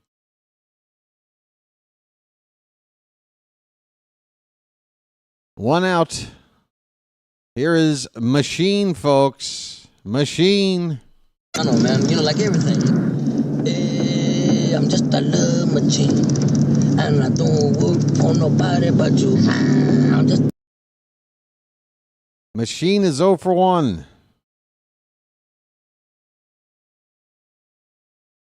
Left-handed batter looks at a pitch inside for ball one. Is it me, or have a lot of the call-ups from batters down in Norfolk had a more patient eye at the plate than our regulars who have been up all season? It's almost as if the hitting coach in Norfolk might be teaching some better practices. Wait, he doesn't see it, the left fielder. Oh, he pretended to not see it. You little bum. Mauricio Dubome tried to fake the Oriole base runners out by pretending like he lost sight of the ball in left field. Sammy Basayo is laughing at him for the attempt. Dubone, you little schmuck. Sammy wasn't buying it. Nobody bought it. You look like an idiot. 2 down in the inning for Jackson Holiday. I can't believe he tried that nonsense. Come on, Jackson. A base hit gives us the lead.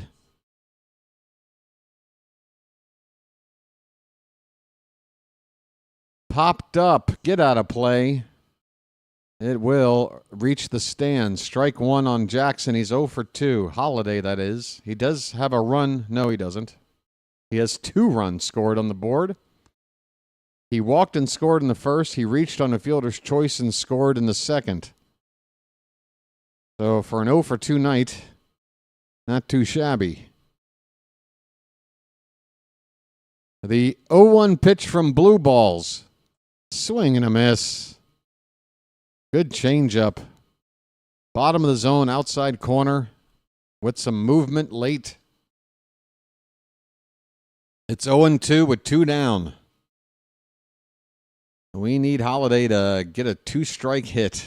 Just put it in play, see what happens. Lays off that one. Bit of a waste pitch there from Blue Ball. 1-2. I love how people call stuff dad jokes when really it just means that they're clever, funny puns that people laugh at. Oh, Holiday! Did he turn on it? Oh, it looked good off the bat. It's going to hang up in right field for a base hit.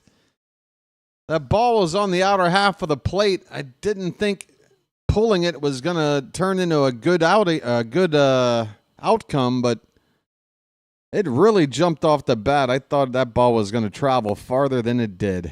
The inning is over. The Orioles, however, have tied it up. No, they haven't. Yeah, they did. They got a run. What am I saying? Colton Cowser. Colton Cowser ties it up with a 400-foot home run to right field, right center. We are going to the 6th inning. I'm a tease? No. I'm not a tease. You know what? I've just now noticed. I haven't looked at myself on the monitor here in a minute. Do I need to set this up to look a little more human here? There we go. All right. Hi, everybody. I do need a lucky. Thank you, Tom. And, folks, we've gotten 2 subscribers since my last check. So we've gone from -1 to +1. Boom! Thank you for the 2 subscribers in the past 20 minutes. I do appreciate it. I'm not just blowing smoke up your butt. I appreciate it. Every single one of you. You all are very important to the success of this channel. All right. Me blush? I'll be right back. This game brought to you by Bacon Strips. Bacon! Bacon! Where's the bacon? I smell bacon! Bacon! Bacon! Gotta be bacon! Only one thing smells like bacon! That's bacon! Bacon! Bacon! Bacon! Bacon! There! From that bag! What's it say? I can't read! Please! Please! Give me what's in the bag! Chewy, yummy, smoky bacon! There you go. Oh boy, oh boy, oh boy. No, no, no, no, no, no. It's bacon! No, it's Bacon Strips, brand dog snack from Purina. Bacon Strips. Dogs don't know it's not bacon. It's bacon!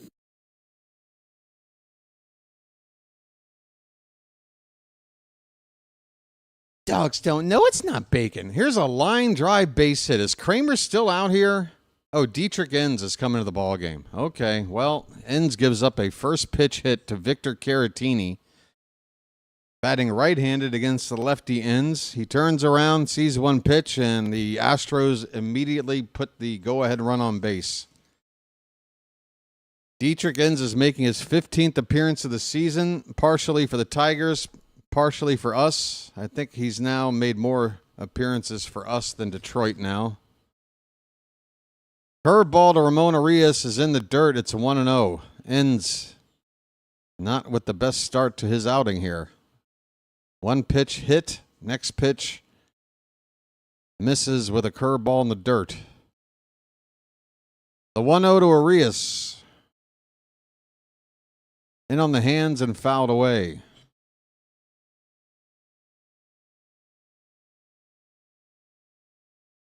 Dogs don't know it's not bacon. I can trick them. Yeah, I don't like the lady in that commercial. She's a little too happy about tricking her dog. 1-1 is low.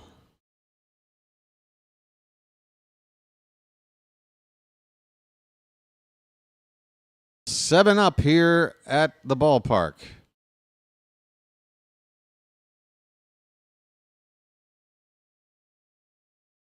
The 2-1, swing and a miss. Good change up.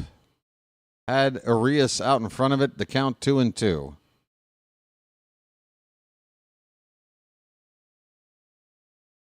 Oh, yeah. Yeah, I'm sure she uses some stuff in the kitchen that's probably questionable. Husbands don't know it's not rat poison.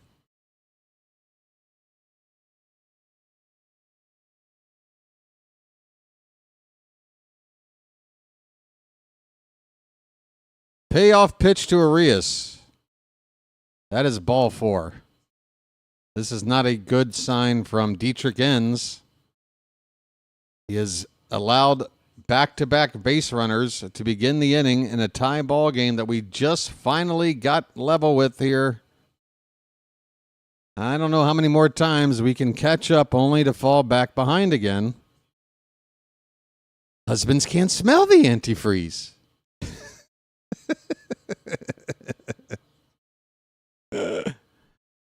Exactly. All right.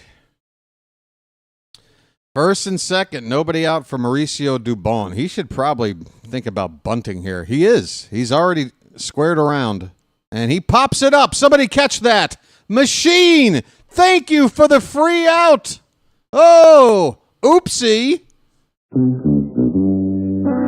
God, does anyone know how to bunt anymore? It's unbelievable. Stop it all. How does every team not have anybody that can? How does a GM or a manager or anybody in the pecking order not go? You know what? Bunting is kind of a valuable tool in baseball. There's a lot of situations where games are won or lost by knowing how to bunt. And it just seems like in the 2 years I've done this channel and been watching baseball every day again, that the years I took off, the entire league just gave up knowing how to bunt. It's sad. I mean, I'm happy with that result, but holy cow, what a terrible bunt attempt. Chas McCormick is up to pinch hit. In the number 9 spot, he takes inside for ball 1. McCormick in there to hit for Jacob Melton. So a right-hander in there. McCormick hitting about 50 points higher against lefties. Pitch inside, 2-0.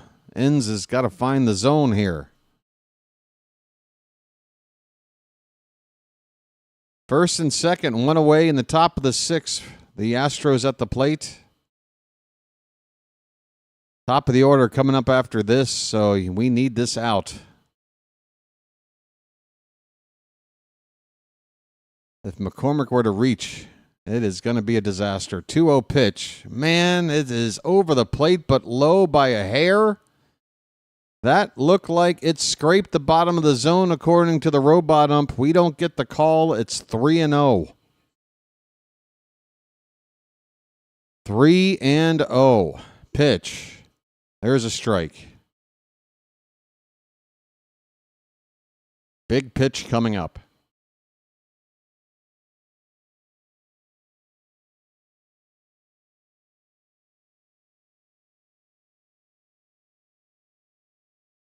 The 3-1. Swing and a miss. Okay. We're back in it. Full count. Ground ball could end the inning. Can't walk him. Got to go after him. Payoff pitch. Swing, and did he get a piece?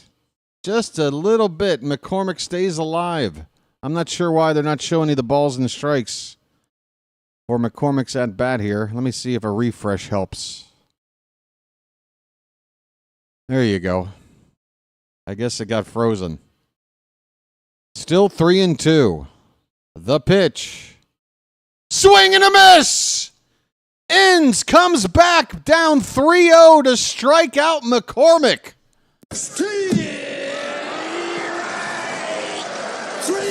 Well, y'all come back now, yeah? Y'all come back now, yeah? Y'all come back now, yeah? Y'all come back now, yeah? Jeremy Pena's up with 2 down. First pitch. He flies to right. Jackson going back on the track. He's got room. He's got it. Dietrich ends. It was a shaky start to the inning, but he gets through it unscathed. We go to the bottom of the 6th, tied at 7.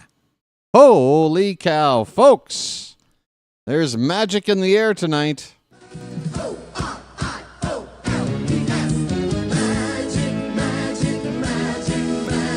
Orioles magic, All right, folks, I think I have delayed long enough. I think it's time to bring in an old friend. Tie ball game getting late. Where are you at, buddy?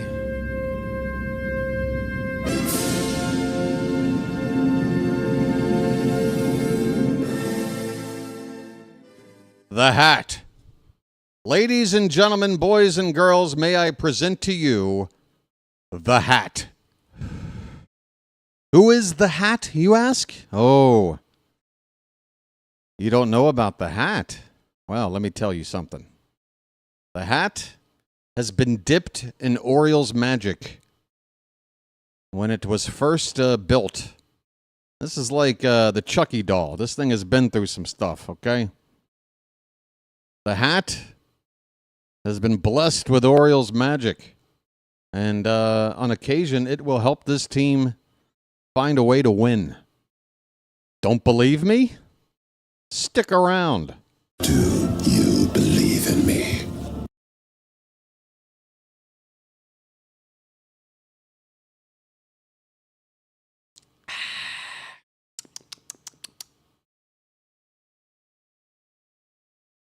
All right.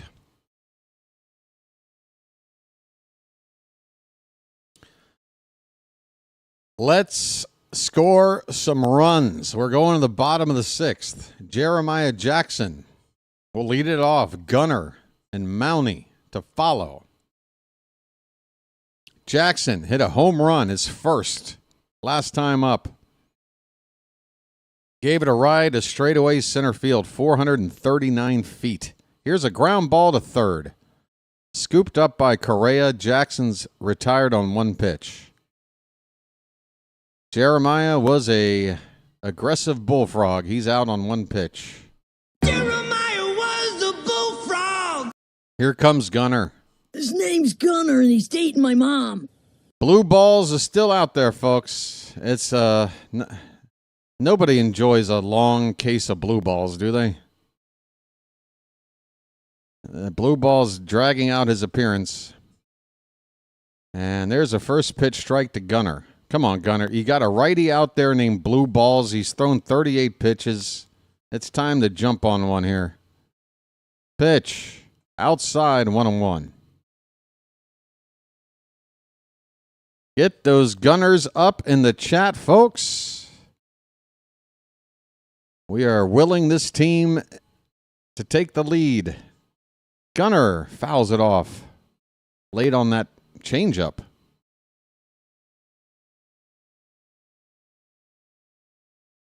Nobody has left the yard yet, and why should they? This has been a wild one. Luckily, the Orioles came back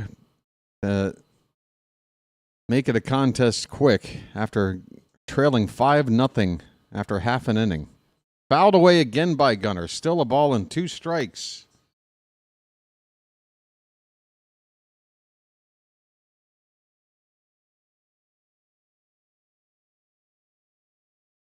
Another 1-2 from Blue Balls. Oh, Gunner, what are you swinging at? Oh, no. He chased a bad one and strikes out. 2 away, excuse me. Here comes Mountcastle. Okay, mount up.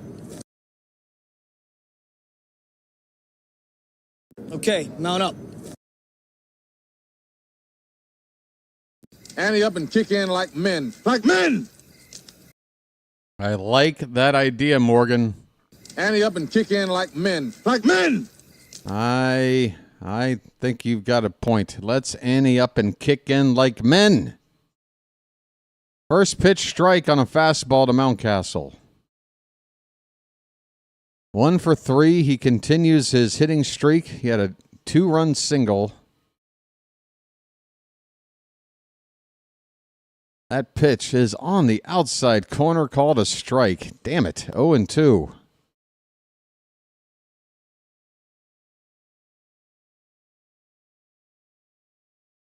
Two out and 2 strikes with nobody on base. And a sweeper low and away. Laid off by Mountie. 1 ball, 2 strikes.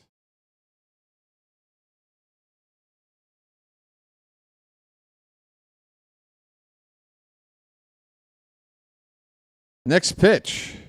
Another one low and away. And again, Mountcastle, easy to lay off that pitch starting off the plate and finishing, well, to the backstop. That ball got away from the catcher. 2-2 on Mountcastle.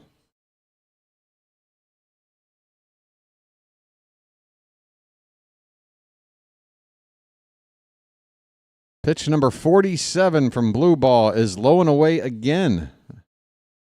3 straight out of the zone, low and away. Full count now on Mountie.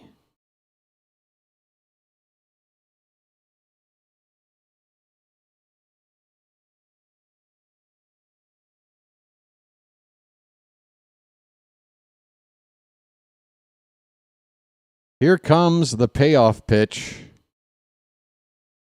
Hit on the ground toward third. Correa with a nice friendly bounce will throw Mountcastle out to end the inning. The Orioles go 1-2-3 off of Blue Balls here in the 6th. We've left 6 men on base. The Astros have left 3. Both teams with 7 runs. Houston has 8 hits. We have 7. We both have 1 error. We now go to the late innings, folks. 7-7 going into the 7th. Lucky number 7, folks. Play that number. I'll be right back.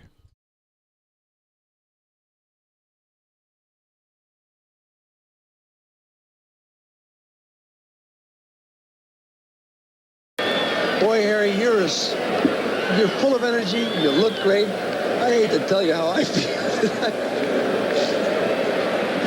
I I've had that bad back myself. Also, with this cold, it just seems like it's settled in there. That's age, friend. I don't care what it is. It feels awful. You smell like a drugstore. That's right. I am a You're drugstore. not a hypochondriac, are you? What does that mean? Oversexed?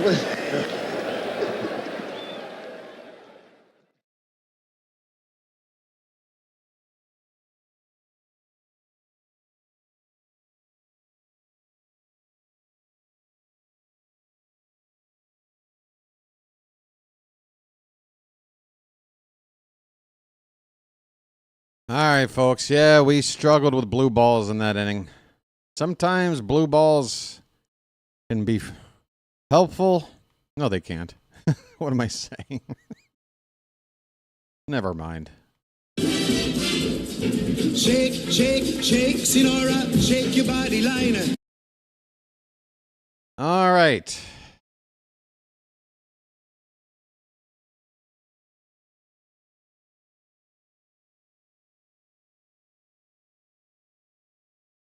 It is Jim Palmer jersey giveaway night at the ballpark. Big old crowd here. Dietrich Enns is on for another inning of work. Correa, first pitch swinging, hits one out to right center. Jackson heading toward the gap, makes the catch. On the run, one down. One pitch, one out here in the top of the seventh for Enns. Altuve up next.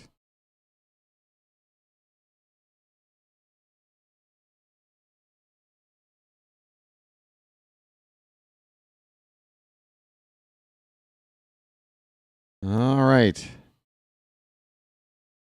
I remember Special Luckies. I miss Special Luckies. Altuve shows bunt, brings the bat back, and looks at pitch down for ball one. He's 1 for 3, a single in the third. Scored a run.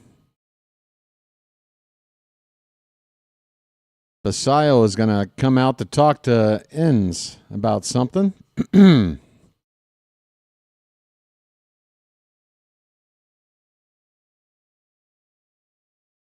We need to get Sammy a little flashier catcher gear. Something a little more befitting of his personality. This plain black helmet and chest protector look. I guess that's what you get when you're a rookie. You get the off the rack model. I want to see something with a little more personality in there. Here's a 1-0 pitch. There's a strike, change up, 1-1 on Altuve.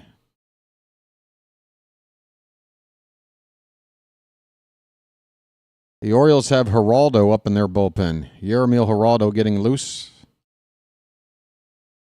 Line drive, base hit in the left. Altuve hit that one.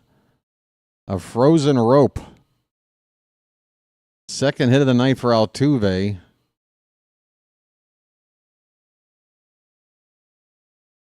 Dietrich Enns wants a new baseball. Altuve literally looking up to Kobe Mayo, standing next to him at first base. All right, lefty on lefty. Jesus Sanchez takes a called strike from Enns. Fastball right down the middle. Sanchez with a big night at the plate, a home run and a double. Scored twice. He had 2 home runs in last night's ball game, so he's red hot. Check on Altuve. He's back standing.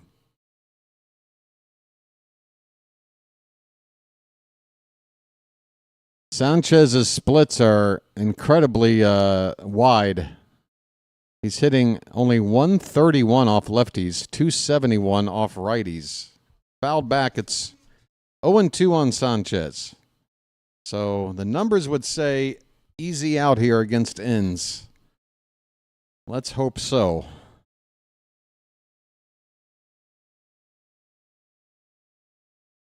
Yeah, we've pretty much had runners on base the whole game, too.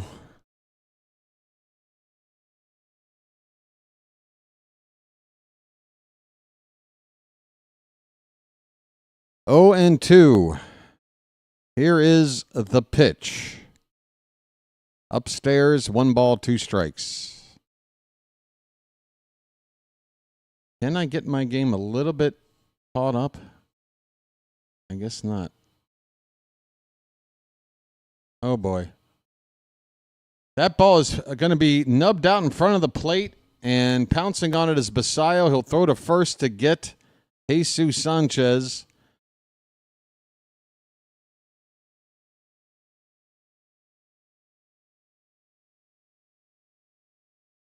Sanchez wasn't sure whether or not that was a fair ball. He did not leave the box. Did he even make contact?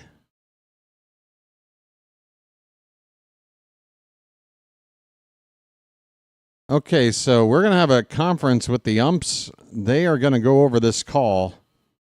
It could go one of many different ways. The original call is that it's a fair ball, and Basayo threw the batter out, Sanchez, who never really left the batter's box. But perhaps, okay, I guess we're sticking with the original call. No controversy. There's 2 down now with a runner at second for Houston. Christian Walker, the batter. First pitch is fouled back. Now, you got the lefty ends against the righty Walker. Caratini's on deck. He's already got a home run and 3 RBI tonight. I guess you have to pitch to Walker here with that base open. He's got an 0-1 count on Walker, does Dietrich Ends. He looks at Altuve at second. The pitch, that ball's crushed. No. That ball's gone. 2-run bomb by Walker. I was looking to maybe try to pitch around him. I didn't like this matchup. And there you go. 2-run bomb. The Astros are back out on top. 9-7. 19th home run of the season for Walker.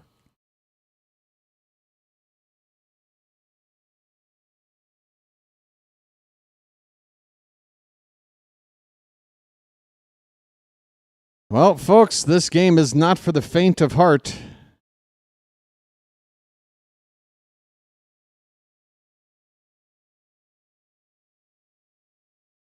That ball would have reached the old dimensions of left field without a problem. You had Caratini on deck, but he had a 2-hit night with a home run already. Swing and a miss. I'm already regretting not walking Walker after a first pitch swing and miss to Caratini. Oh no, that ball landed and hit one of the vendors, and his reaction was somewhat comical, but I think he got hit with that ball in a way he didn't enjoy. I think he's okay.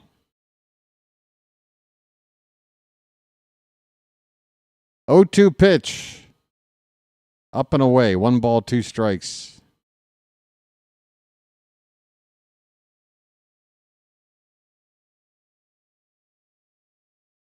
I don't know if saying that I'm apparently smarter than Mansolino is a compliment or a backhanded one.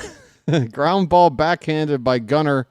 Speaking of backhand, Gunnar will throw out the batter to end the inning. But the Astros get the lead back again. A 2-run homer from Christian Walker.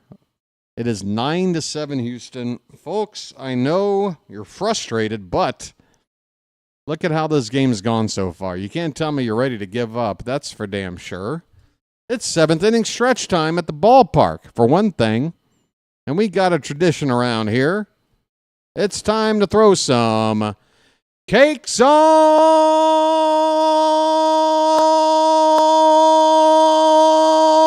the griddle. Get them cakes up in the chat, folks. Thank God I'm a country boy. Thank God I'm a country boy. Thank God I'm a country boy. Oh, I know, Carl. I'm just having fun, buddy. I'm just having fun. Thank God I'm a country boy. Thank God I'm a country boy. I know, buddy. Thank God I'm a country boy. I mean, it wasn't the easiest call. Again, if Caratini didn't already have a home run on the night, if he was a left-handed batter and not a switch hitter, then I think it would be a very easy move. You would walk Walker there. But I think the reason why Mansolino didn't was those two reasons. Caratini had already hit a long ball tonight. And, being a switch hitter, you're not really getting the same side of matchup that you might want. So why not just try to get Walker out? But, did not like that matchup for Inns. Maybe earlier in his first inning of work, that might fly. But he was already up into the 20s on pitches, wasn't he? 30. He got to 30 to end the inning. But, Inns' ERA now goes up to 4.97 after giving up 2 runs in 2 innings here tonight.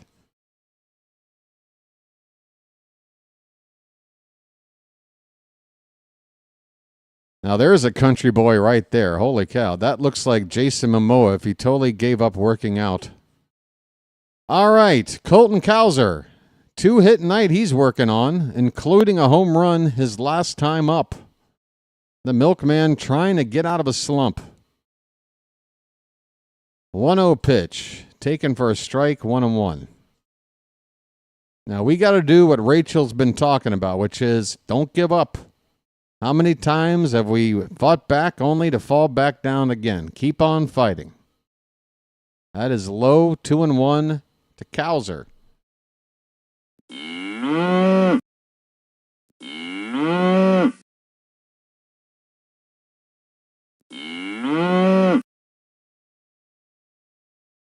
Foul back, 2-2.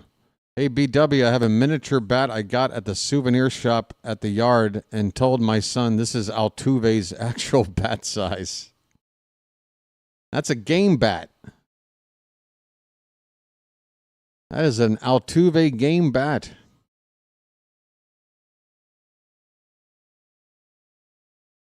Two-two pitch. Cowser just stays alive, gets a piece of it, fouled at the plate.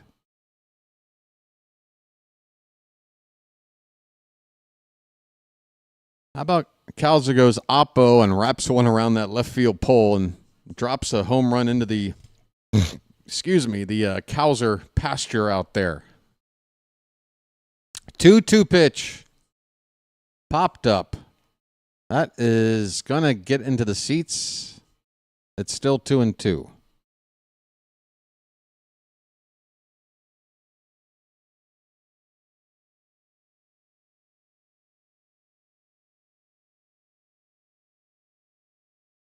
Left-hander up for the Houston Astros bullpen. It's King. Is that Brian King? I think is the first name. 2-2 to Cowser. Swung on and missed. He chased a change-up below the zone. 1 down in the bottom of the 7th. Blue ball is still out here. 55 frickin' pitches. We got to him early. And we need to get to him again. Here's Sammy Basayo. If we don't get the blue balls now, Houston's going to set up with their setup and closer arms here in the final 2 innings. This ball's grounded back up the middle. A big bounce. And the shortstop will make the play on Basayo. 2 down. Round out 6-3. Jeremy Pena fielded that one. Looks like Geraldo will come on to pitch the 8th inning for Baltimore. So that's it for Dietrich Enns. 2 innings, 3 hits, a walk, gave up 2 runs. Unfortunately, we're down by those 2 runs. Kobe Mayo, first pitch. A little bit high for ball 1. Mayo is 0 for 2. He did walk his last time up. But he needs to get a hit here to get that average above 200 again. Low and away, 2-0. Get those Mayo jars up, folks. Get it all on there. Just spread it out.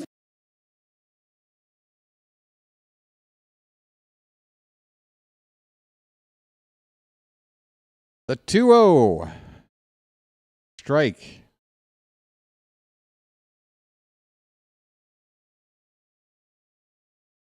I think Mayo is due as well. Unfortunately, there's 2 out and nobody on base. So unless he hits a bomb, we need more than just what he does here. Swing and a miss, it's 2-2.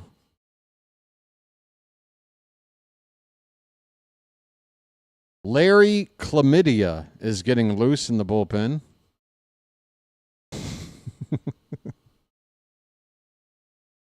2-2, foul back. We'll do it again.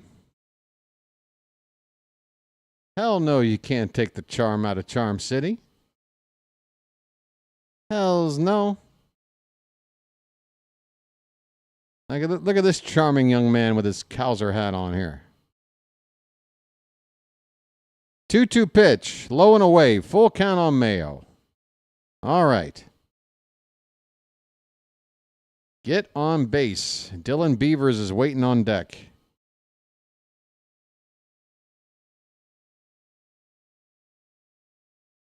That's why I love you guys. You guys are a bunch of filthy degenerates, and I love it. Here is a foul ball, still 3-2.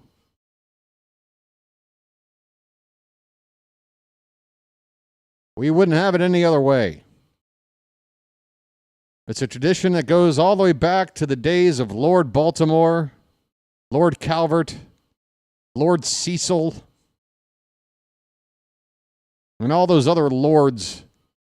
Here's a pop-up by Mayo on the infield, should end the inning. Third baseman Correa looks like he wants it more, and he will make a catch with his glove about a foot off the ground. I don't know what he was doing there, but he does corral that one. The inning is over.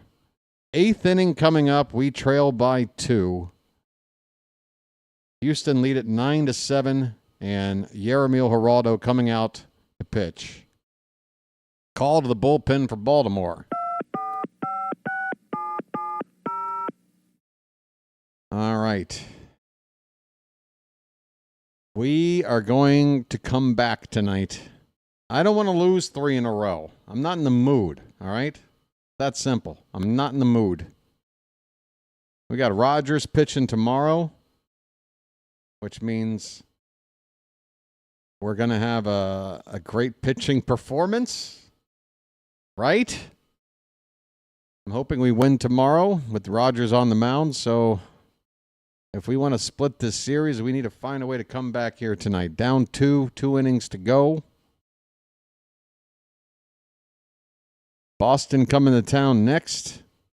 By the way, folks, if you didn't hear the news early in the stream tonight, the Orioles are planning to call Kyle Bradish up to make his first start in an Oriole uniform in a long time.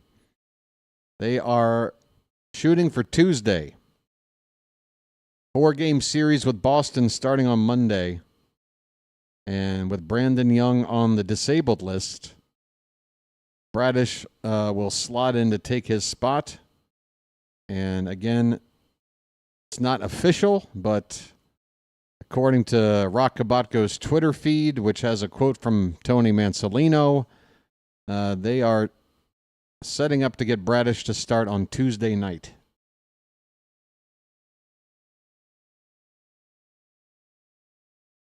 Meanwhile, Tyler Wells is doing pretty good in his rehab work and will probably factor into the rotation in the first week of September, so only another week or so, and he should get a call-up. And Albert Suarez has also been doing well in his rehab assignment. He could be a part of this this pitching staff in September. But for now, we got a bunch of guys. We just have to say, Who are you? Who are you? And one of those guys is on the mound right now. Yeremil Geraldo. First pitch to Ramon Arias is ball 1. That ball's lifted to left. It's going to be caught out there by Beavers on the run. It hung up there in the air just long enough. I was worried it'd drop in, but it didn't. Okay, Beavers makes a nice running catch. to get the first out in the 8th. Who are you? Tom, I disagree. I think I think the Orioles have cautiously built Bradish back up. Now, you got to be super cautious with him up here. He's got to be on a strict pitch count. I don't want to see him throw more than maybe 75 pitches on Tuesday. But we want him to get built up to be raring to go opening day next year. If you kind of just shut him down for the rest of the way, I don't know if you can build him back up to be ready for opening day in spring training. He needs the actual game time. Patrick says 60 to 70. I think that's a little bit low. I mean, you can hit that in 3 innings if things don't go perfect. Here's a fly ball to center. I'm only asking 75, just a few more. I mean, we're close. But yeah, 75, I think. And honestly, for the remainder of the season, I don't want him to go more than 90. Like, say, after a few starts, he looks comfortable. He gets up to 80. He gets up to 85. That's about it for me. That's where I would cap it off. So, yeah, I want to be careful with Bradish. Believe me. We need a healthy, good arm in this rotation. And he can be that for us. 2 down, McCormick. First pitch, popped up. Shallow center. Going out as Holiday. Gunner will take over and make the catch. We go to the bottom of the 8th. Decent inning of work there from Geraldo. 3 up, 3 down. And I think he only had to throw 6 pitches to do it. The Astros are going to their bullpen. So that's going to be the end of the night for blue balls. Folks, it started nice, but those last few innings gave me blue balls as this offense went quiet there in the 6th and 7th innings. The Orioles scored 3 in the first, 2 in the second, did not score in the third. They got 1 in the 4th and 1 in the 5th. That tied it up at 7 apiece in the 5th. Since then, neither team scored in the 6th. Houston scored 2 in the 7th. We did not. And here we are in the 8th inning. We need to get some offense going here again.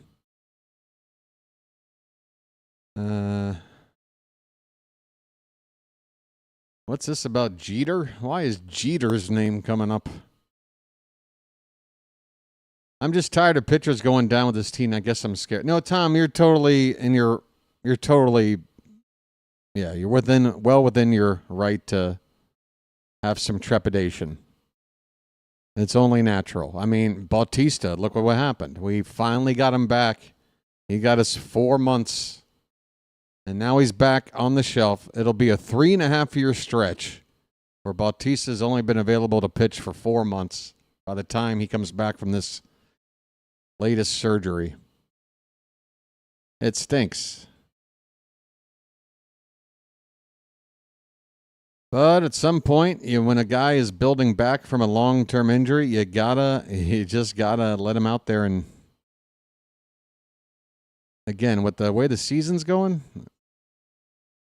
just handle Bradish really carefully. But you gotta get him out there. He'll be more ready to help in 2026, I think, if he gets a few starts in here to get acclimated again, major league pitching. Here's Dylan Beavers leading off the bottom of the 8th. Brian King is on the mound, left-hander, and we are looking for a rally. It's just a joke. Oh, I'm sorry. You'll never call Jeter the captain. I'm the captain now. 2-0 to Beavers. Ball 3. Man, Dylan Beavers is my leadoff hitter. He just likes to look at pitches, and he normally will get ahead in the count and put himself in a good position to either get a hit or get on with a walk. He's got a 3-0 count. He takes, and he should, strike 1, 3-1. I am really liking Dylan Beavers' plate approach. Nice beaver. Thank you. Ball 4. What, Blue? What? That's ball 4, you bum! You bum!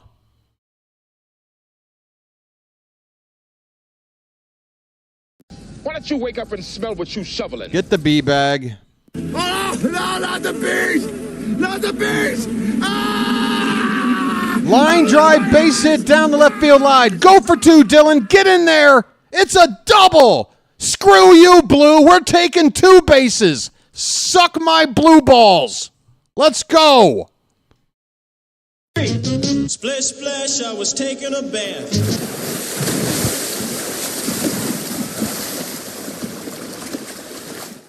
All right. Oh, sorry. I got a little emotional. My apologies. Bruh. I'm sorry. It was the heat of the moment. And when you got heat and blue balls, it's always going to be a disaster. What do you want me to do? Here's Machine. He's going to hit for himself against the lefty, and he looks at a first pitch strike.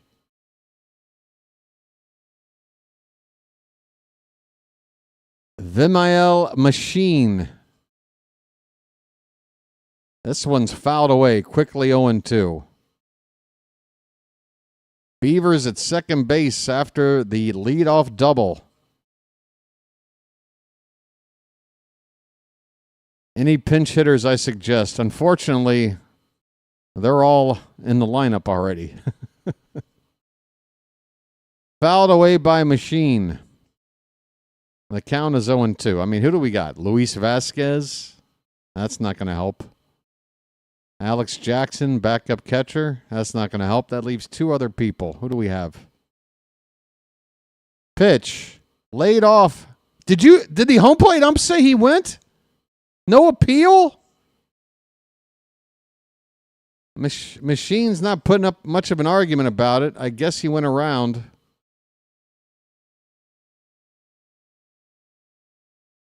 Damn it. 1 out. Here's Jackson Holiday.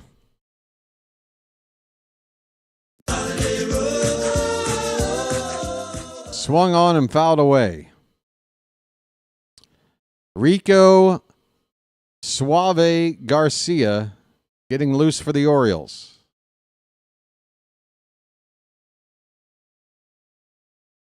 The 0-1 Holiday. Lays off one low. Jackson Holiday 0 for 3. He did walk back in the first, and he did reach on a fielder's choice. He scored both times he's reached base. 1-1. Fouled off.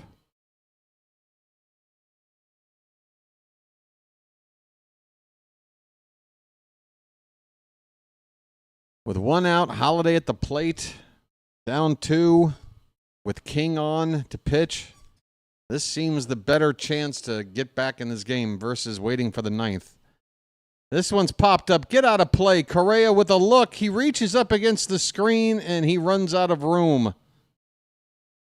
And he has a moment there with some fans there sitting close to that screen.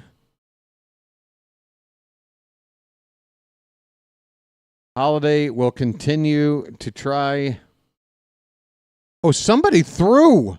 Somebody chucked a pair of cheap sunglasses in the direction of Correa, even though there's a screen between them, but somebody tried to distract him there. It might have worked. 1 and 2. There was just a stray pair of sunglasses flying through the air toward Correa. That pitch is outside a Holiday. 2-2 the count. Come on, folks.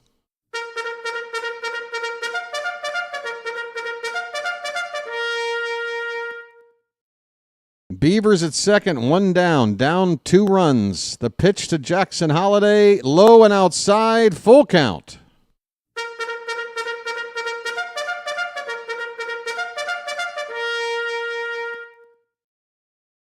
Jeremiah Jackson is on deck. 3 balls, 2 strikes to Jackson Holiday. Looking for his first hit of the night. Here comes the catcher to have a chat. Caratini and Brian King will talk about the 3-2 count they have on Jackson Holiday. Looks like Correa is in there to be the infield rep on this conversation. This crowd has not thinned out at all. Lower bowl is packed on a Saturday night here in Baltimore.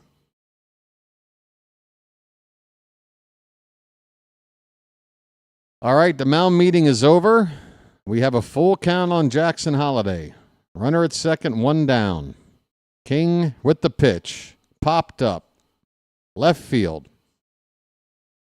It'll be caught out there by Dubon. Beavers cannot tag and move up. It's not worth the risk anyway with 2 out.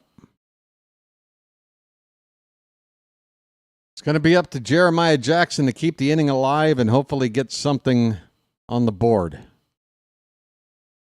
Right-hander up for the Astros in the pen. It's Craig Kimbrell. Folks, this game is going to get interesting real soon. First pitch is a backdoor sweeper from King. Can't do anything with that pitch. It's 0-1. Jeremiah was a bullfrog.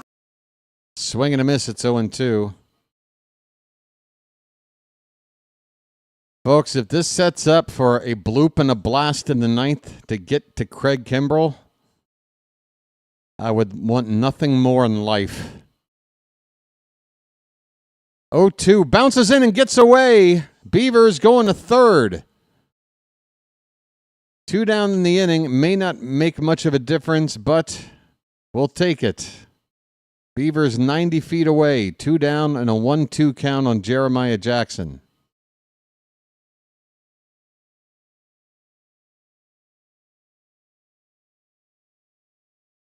I don't know if you can fix a guy as old and has been around as long as Kimbrell. Line drive up the middle, base hit for Jackson. He gets the run in. Beavers scores. It's 9-8.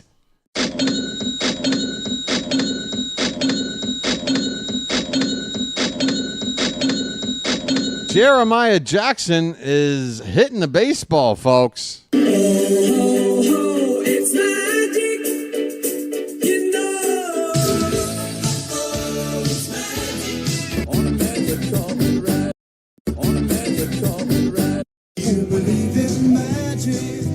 Daniel Johnson, another bench option, is going to come on to pinch run for Jeremiah Jackson.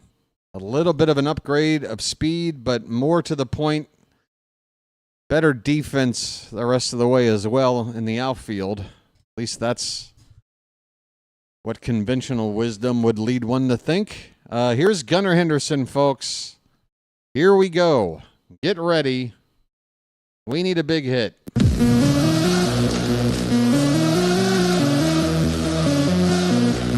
His name's Gunnar and he's dating my mom. First pitch. Laid off, ball 1. Folks.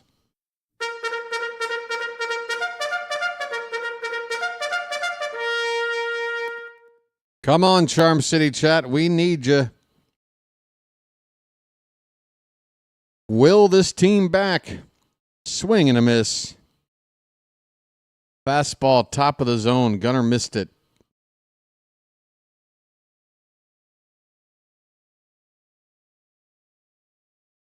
One ball, one strike.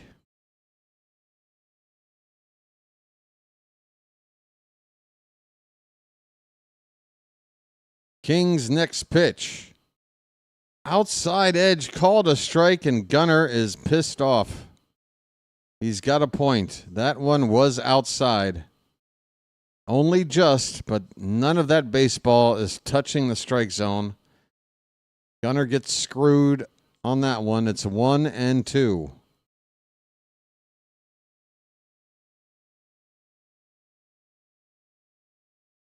Pitch. A defensive swing there. He fights it off. Still a ball and 2 strikes. 1 run down. It is 9-8 Houston. It has been a pretty wild ball game, folks. Not going to lie. 1-2 pitch. Lays off one low and away, 2-2. Come on, Gunner.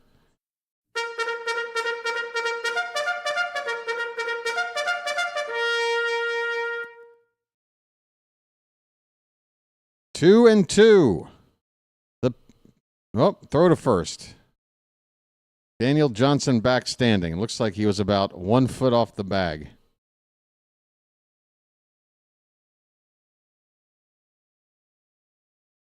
Here comes the 2-2 to Gunner. Hit on the ground, right to the second baseman. That'll end the inning. Gunner grounds out. The Orioles do get one back. It is a one-run ball game going into the ninth. Houston lead it 9-8. I refuse to lose a one-run ball game like this. 9-8. No. We are going to walk off Craig Kimbrell, folks. I repeat, we're going to walk off Craig frickin' Kimbrell. I mean, you want to talk about a way to get over some trauma from last season. That's better than any therapy session I've ever been to. Let's just beat up on Kimbrell, make him blow the save, walk it off. And that'll make up for last year's garbage. A little bit. If only a little bit. Folks, ninth inning coming up. Yeah, David, it's looking like Kimbrell's setting up to try to close. Should be interesting. We've got well over 100 likes, folks, but please keep it going. If you're here and you haven't hit the thumbs up at the bottom of your screen, go ahead and do it if you don't mind. Folks, I'm going to just go ahead and say it. It's been several days since a super chat. The numbers on this channel have been struggling lately. Any kind of monetary help, I'm just going to be transparent about it. I'm not trying to beat around the bush. Any kind of tip into the hat today would really go a long way to help keep the channel going. It's been pretty dry around here all weekend long since the Wednesday game against Boston. It's been virtually nothing. Just throwing it out there. Hey, David in France, helping out. Here you go, buddy. Look, do I enjoy having to ask like this? No. I feel like a schmuck, but I got to pay the electric bill, right? NDJ with a super chat. Okay, now let's cap this off at no more than one or two more, because then I'll start feeling guilty about it. Again, it's a weird thing I got to do. Ground ball to Gunner. He's backhanding it. He throws to first in time. One away on one pitch. Rico Suave Garcia is on the mound. David with a super chat. Danjo with a super chat. Matt with a super chat. Okay. No more than one. Because again, in a couple of days, I'll probably need to ask again if it doesn't happen naturally, you know. So I don't want to overdo it. But right there, you guys have already made tonight, you know, kind of break even, so I really appreciate it. I really, really do. One out for Carlos Correa. Thank you, Matt. Thank you, Danjo, and thank you, David. I forgot to hit the like on David. There you go. You guys, honestly, thanks so much. I apologize for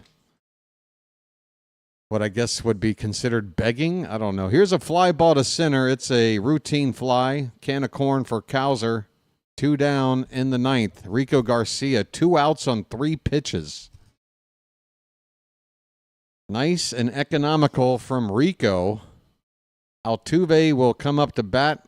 Bases empty, 2 down in the ninth. Who do the Orioles have up in the bottom half of the inning? That is the number one question. By the way, Luis Vasquez is into the game defensively at third for Machine. Gunner made the last out, right? So it's going to be Mountcastle, Cowser, and Basayo. Folks, if we keep it a one-run game, Basayo will definitely hit in the ninth. with a chance to at least tie it on one swing. Ground ball, is that fair? Fair ball down the left field line. Boy, Jose Altuve. First 3 games down in Houston, first couple of games here, wasn't doing too much damage on us, but he is heated up here tonight. 3rd hit, 20th double of the season down the left field line, right over the third base bag. And with 2 away, Jesus Sanchez up next. Christian Walker on deck. That was really something, guys. I put out basically an SOS and you guys responded. That's honestly, it hits me in the feels. It's got nothing to do with money. It's got everything else to do with like the support and the belief in the channel, that sort of thing.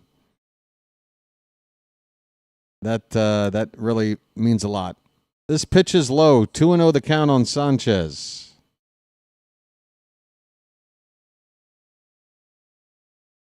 Fourth and final game of this series tomorrow afternoon.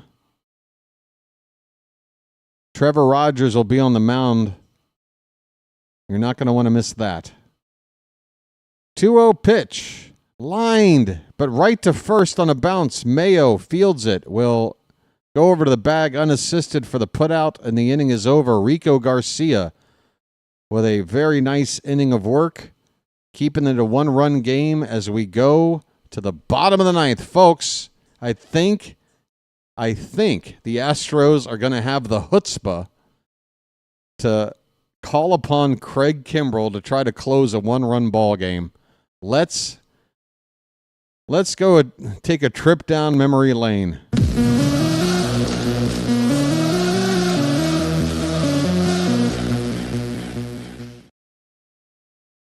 I will not allow Craig Kimbrell to save a 1-run game against us. Not after the way he performed for us last season. Hells to the no. I am not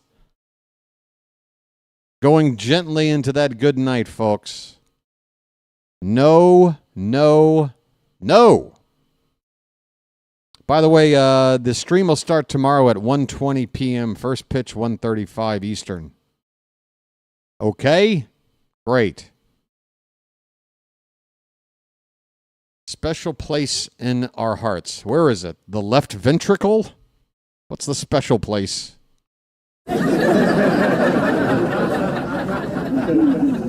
Where's the special place? Right in the old aorta?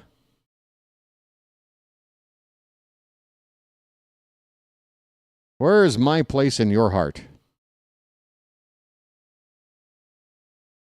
What is that? Corn? What is that? Did you sneak in a croissant? Corn, croissant, corn. Wait a minute. There's a hidden code in there. That croissant means something.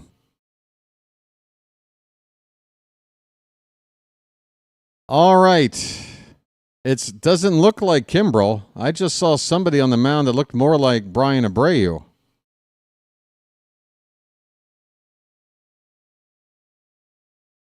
We're watching a highlight of Anthony Santander hitting a dramatic home run off of Abreu last season. It is Brian Abreu, no Kimbrell. They teased us. They frickin' teased us.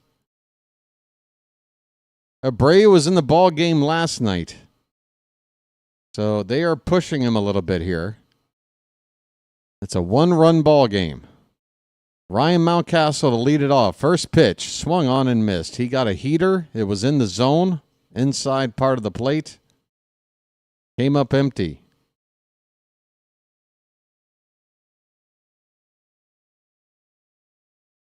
The 0-1. Fouled behind the plate. 2 strikes. We need just 1 run in a ball game where both teams are averaging a run per inning. Let's just get the 1 run and make it 9-9 through 9. The 0-2. fouled away off the catcher's mask, and Caratini is shaken up. Umpire immediately checking on his well-being. Mountcastle gave him a pat, and now the trainer is out to talk to Caratini.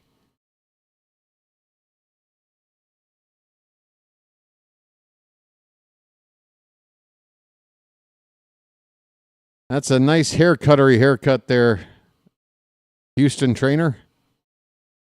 I know that clipper number. That's a number 2, right? That's the 1/4-inch clipper. Get out of here, $5 haircut. Let's go. All right, 0-2 on Mountcastle.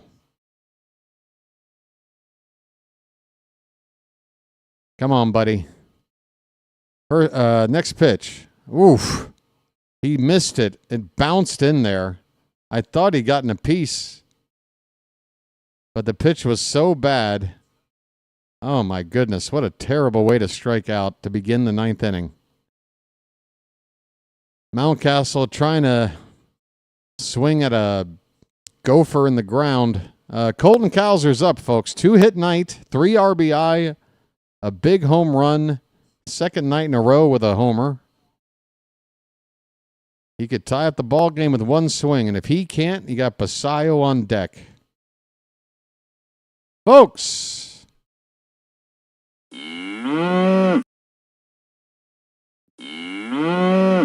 1-0 on Cowser. Hit on the ground up the middle. Oh, it's hit slowly, though. The shortstop, Pena, able to get to the second base side of the bag and throw Cowser out, folks. 2 down, bottom of the 9th, down a run. It's up to Sammy. Sammy.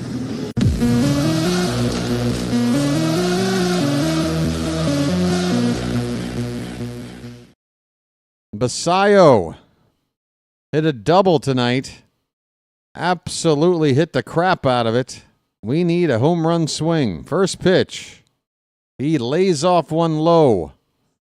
Ball 1 to Sammy. 1 for 4 on the night. He's driven in 5 runs in his early Oriole career. The 1-0. Oh, he took a cut at a bad one.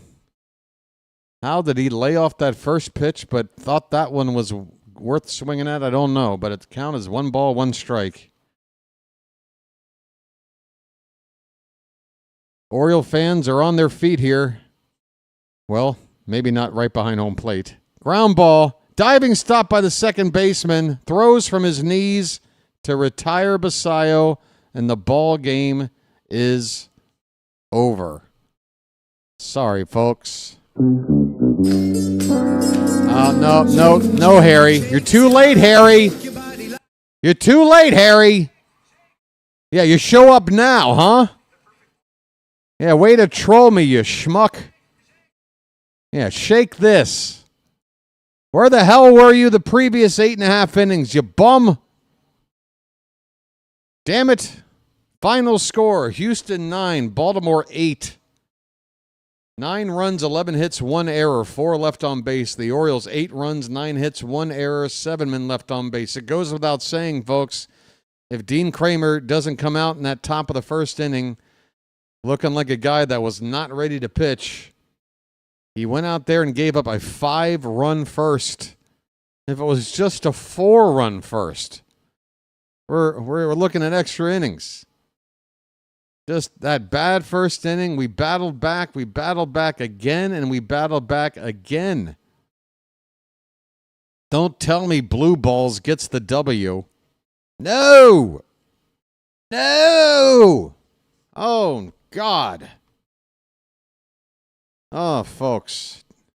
Blue Balls with the win. Dietrich ends the loss. And Brian Abreu gets his second save in as many nights. Kramer's final line, 5 innings, 7 hits, 6 earned runs. He gave up a walk, struck out 4, 75 pitches. ERA went from 3.97 up to 4.19 on the day. Dietrich Enns did not have a good outing. The first inning was okay, but the second was not. Gave up 3 hits and a walk, 2 earned runs. And honestly, that is the difference really in the game at that stage. Kremer gave up 6 earned runs. Inns gave up 2 earned runs. So there's 1 unearned run in there.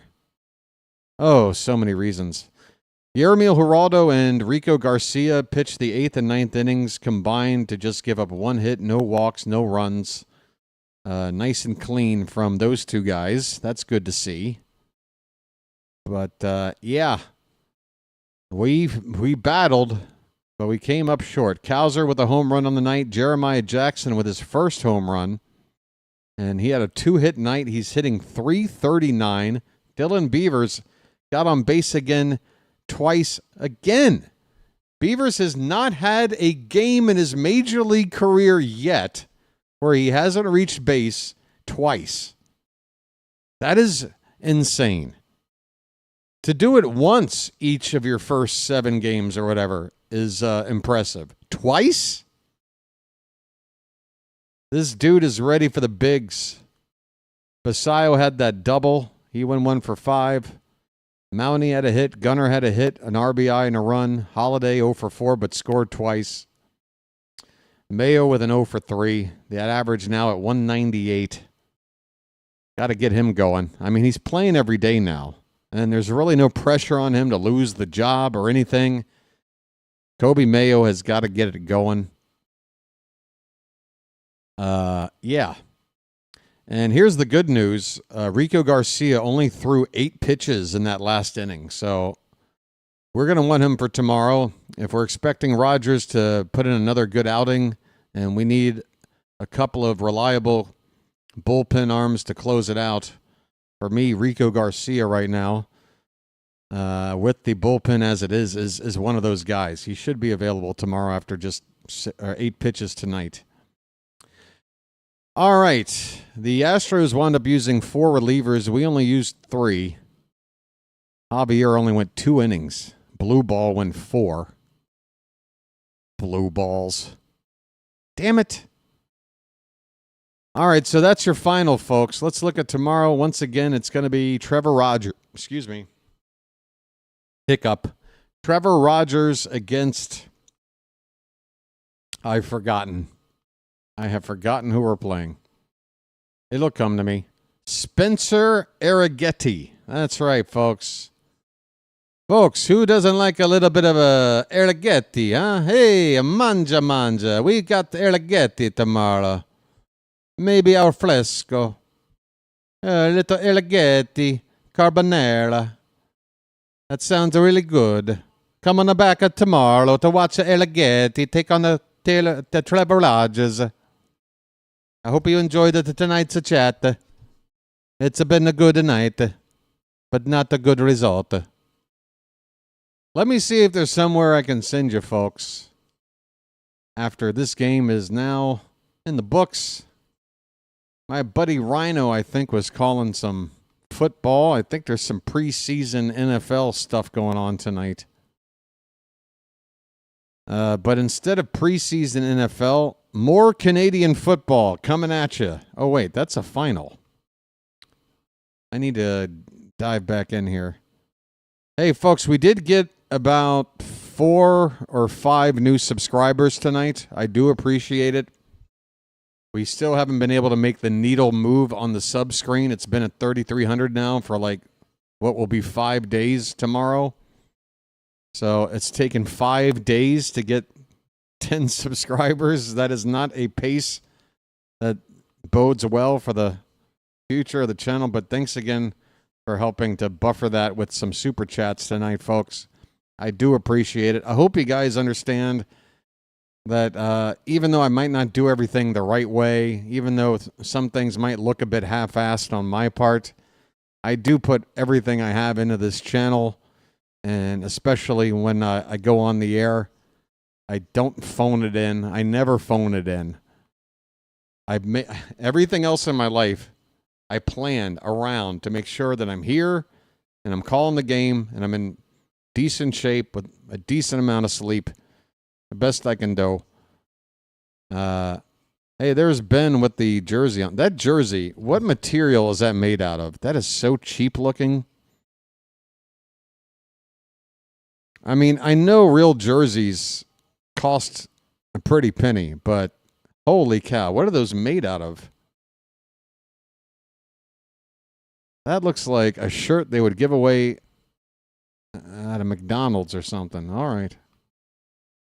Okay, so let me see where else I might be able to send you. I'm going to look in here.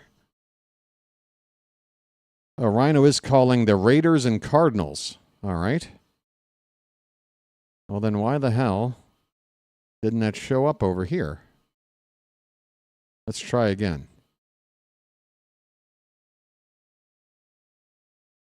By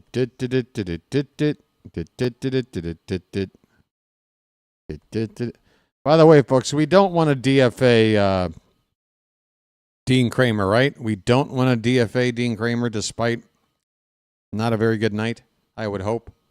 Hey, do you mind if I ride the clock out here for a couple of more minutes? Because we are very close to hitting 2,000 views, which honestly is not a good night, but is way better looking than 1,900 and change. Anybody got any questions or anything you want to fire at me, go ahead, mention me. I'll hang out here for a minute. I'm going to ride the clock out here to try to get up to 2,000 views. It may sound a little bit hokey, but hey, I want to get to 2,000. We're just a handful away.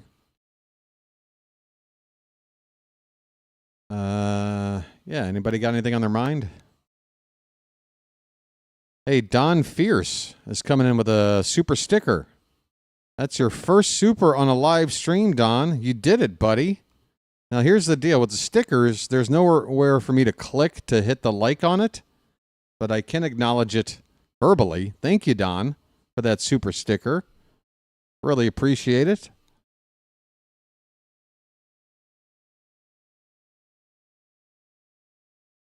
It's hard to go, isn't it, Erica? Parting is such sweet sorrow. Okay, I do have a reason to hang around and ride the clock out. We are just probably moments away from a Tony Mansolino postgame press conference, and it's always fun after a loss to get a reaction out of that. So we'll hang out there. We'll hang out here for a few minutes. Let me see where Rhino is on his game. I mean, it's preseason, right? So, oh, it's just getting started. Okay, perfect. So yeah, we can hang out for a while. His game just got started. Las Vegas Raiders against Arizona Cardinals. Preseason. We will send you over there here in a little bit. We have a new Magic membership? Where did it go? How did I miss it? Oh, it's Don again. Don with the double down. A Magic membership and a super sticker. Don, welcome aboard, my friend. How are those binoculars looking on you? Don, stepping up. Stepping out.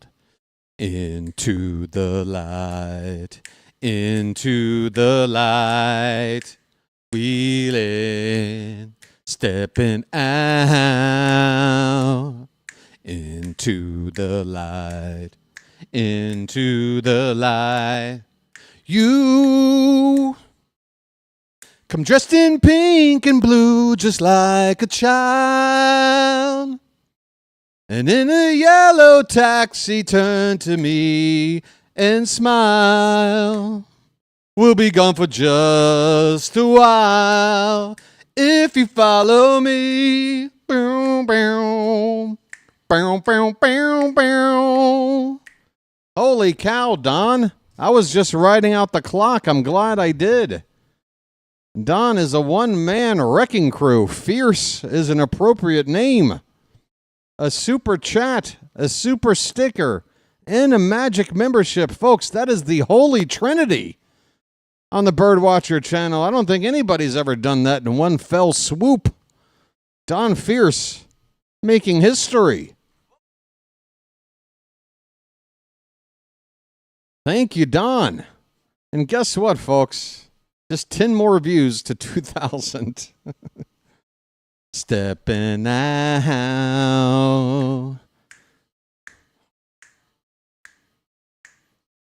We'll be gone in just a while if you follow me. Oh, here's Tony.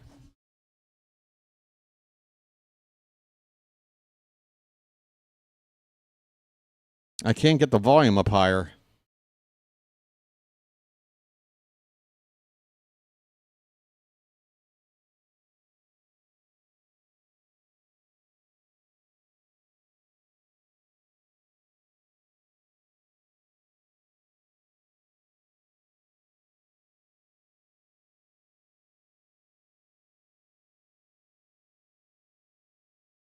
Erica is stepping out.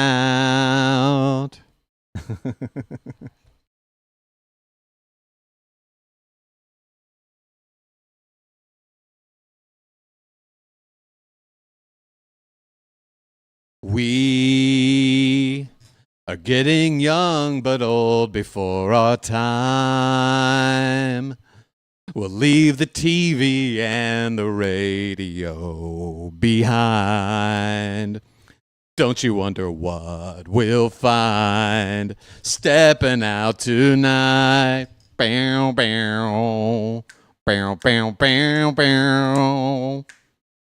Bow, bow, bow, bow. Bow, bow, bow, bow. Yeah, folks, if you want to get, teleported back to the 80s, that's the song. You pop that song on in your car, drive around town, and everything will look like the 80s again. That is a well-known life hack tip. Play Joe Jackson's Steppin' Out. Return back to the 80s. By the way, that song came out in 82. A year before the Orioles won their last World Series and pennant. We were a proud franchise when this song came out. Electricity, so fine. All right, I got to get out of here. Tony's, doing Tony things. That head is tilting. That signature Tony Mansolino head tilt when he gets a question. It's the same way my pet collie would look at me whenever I would open the fridge. I'd open up the fridge and my dog would look at me like this.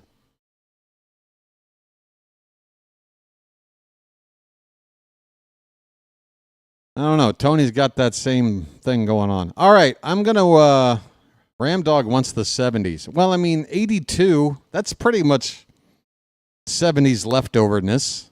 The 70s are still bleeding into the 80s, right? Disco wasn't quite dead yet, but just about. We had Xanadu in 1980. Xanadu, Xanadu, Xanadu, Xanadu. It's Xanadu, Xanadu. Folks, find me a channel out there. Xana don't.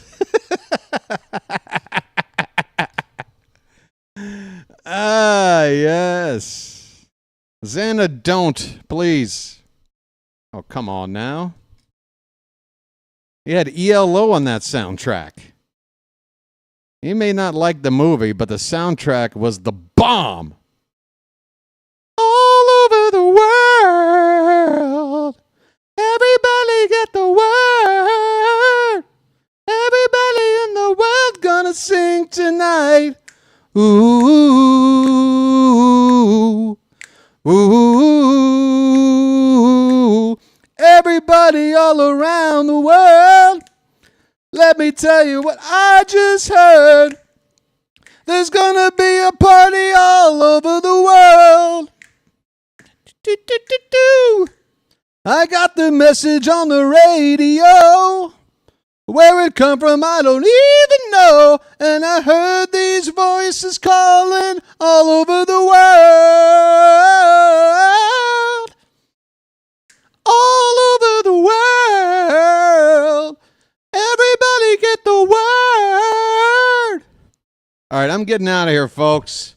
Rising Rhino coming up. Come on back tomorrow afternoon. Trevor Rogers on the mound. This has been the Birdwatcher in the hat, and we will chirp at you later. All over the world. See you later, folks.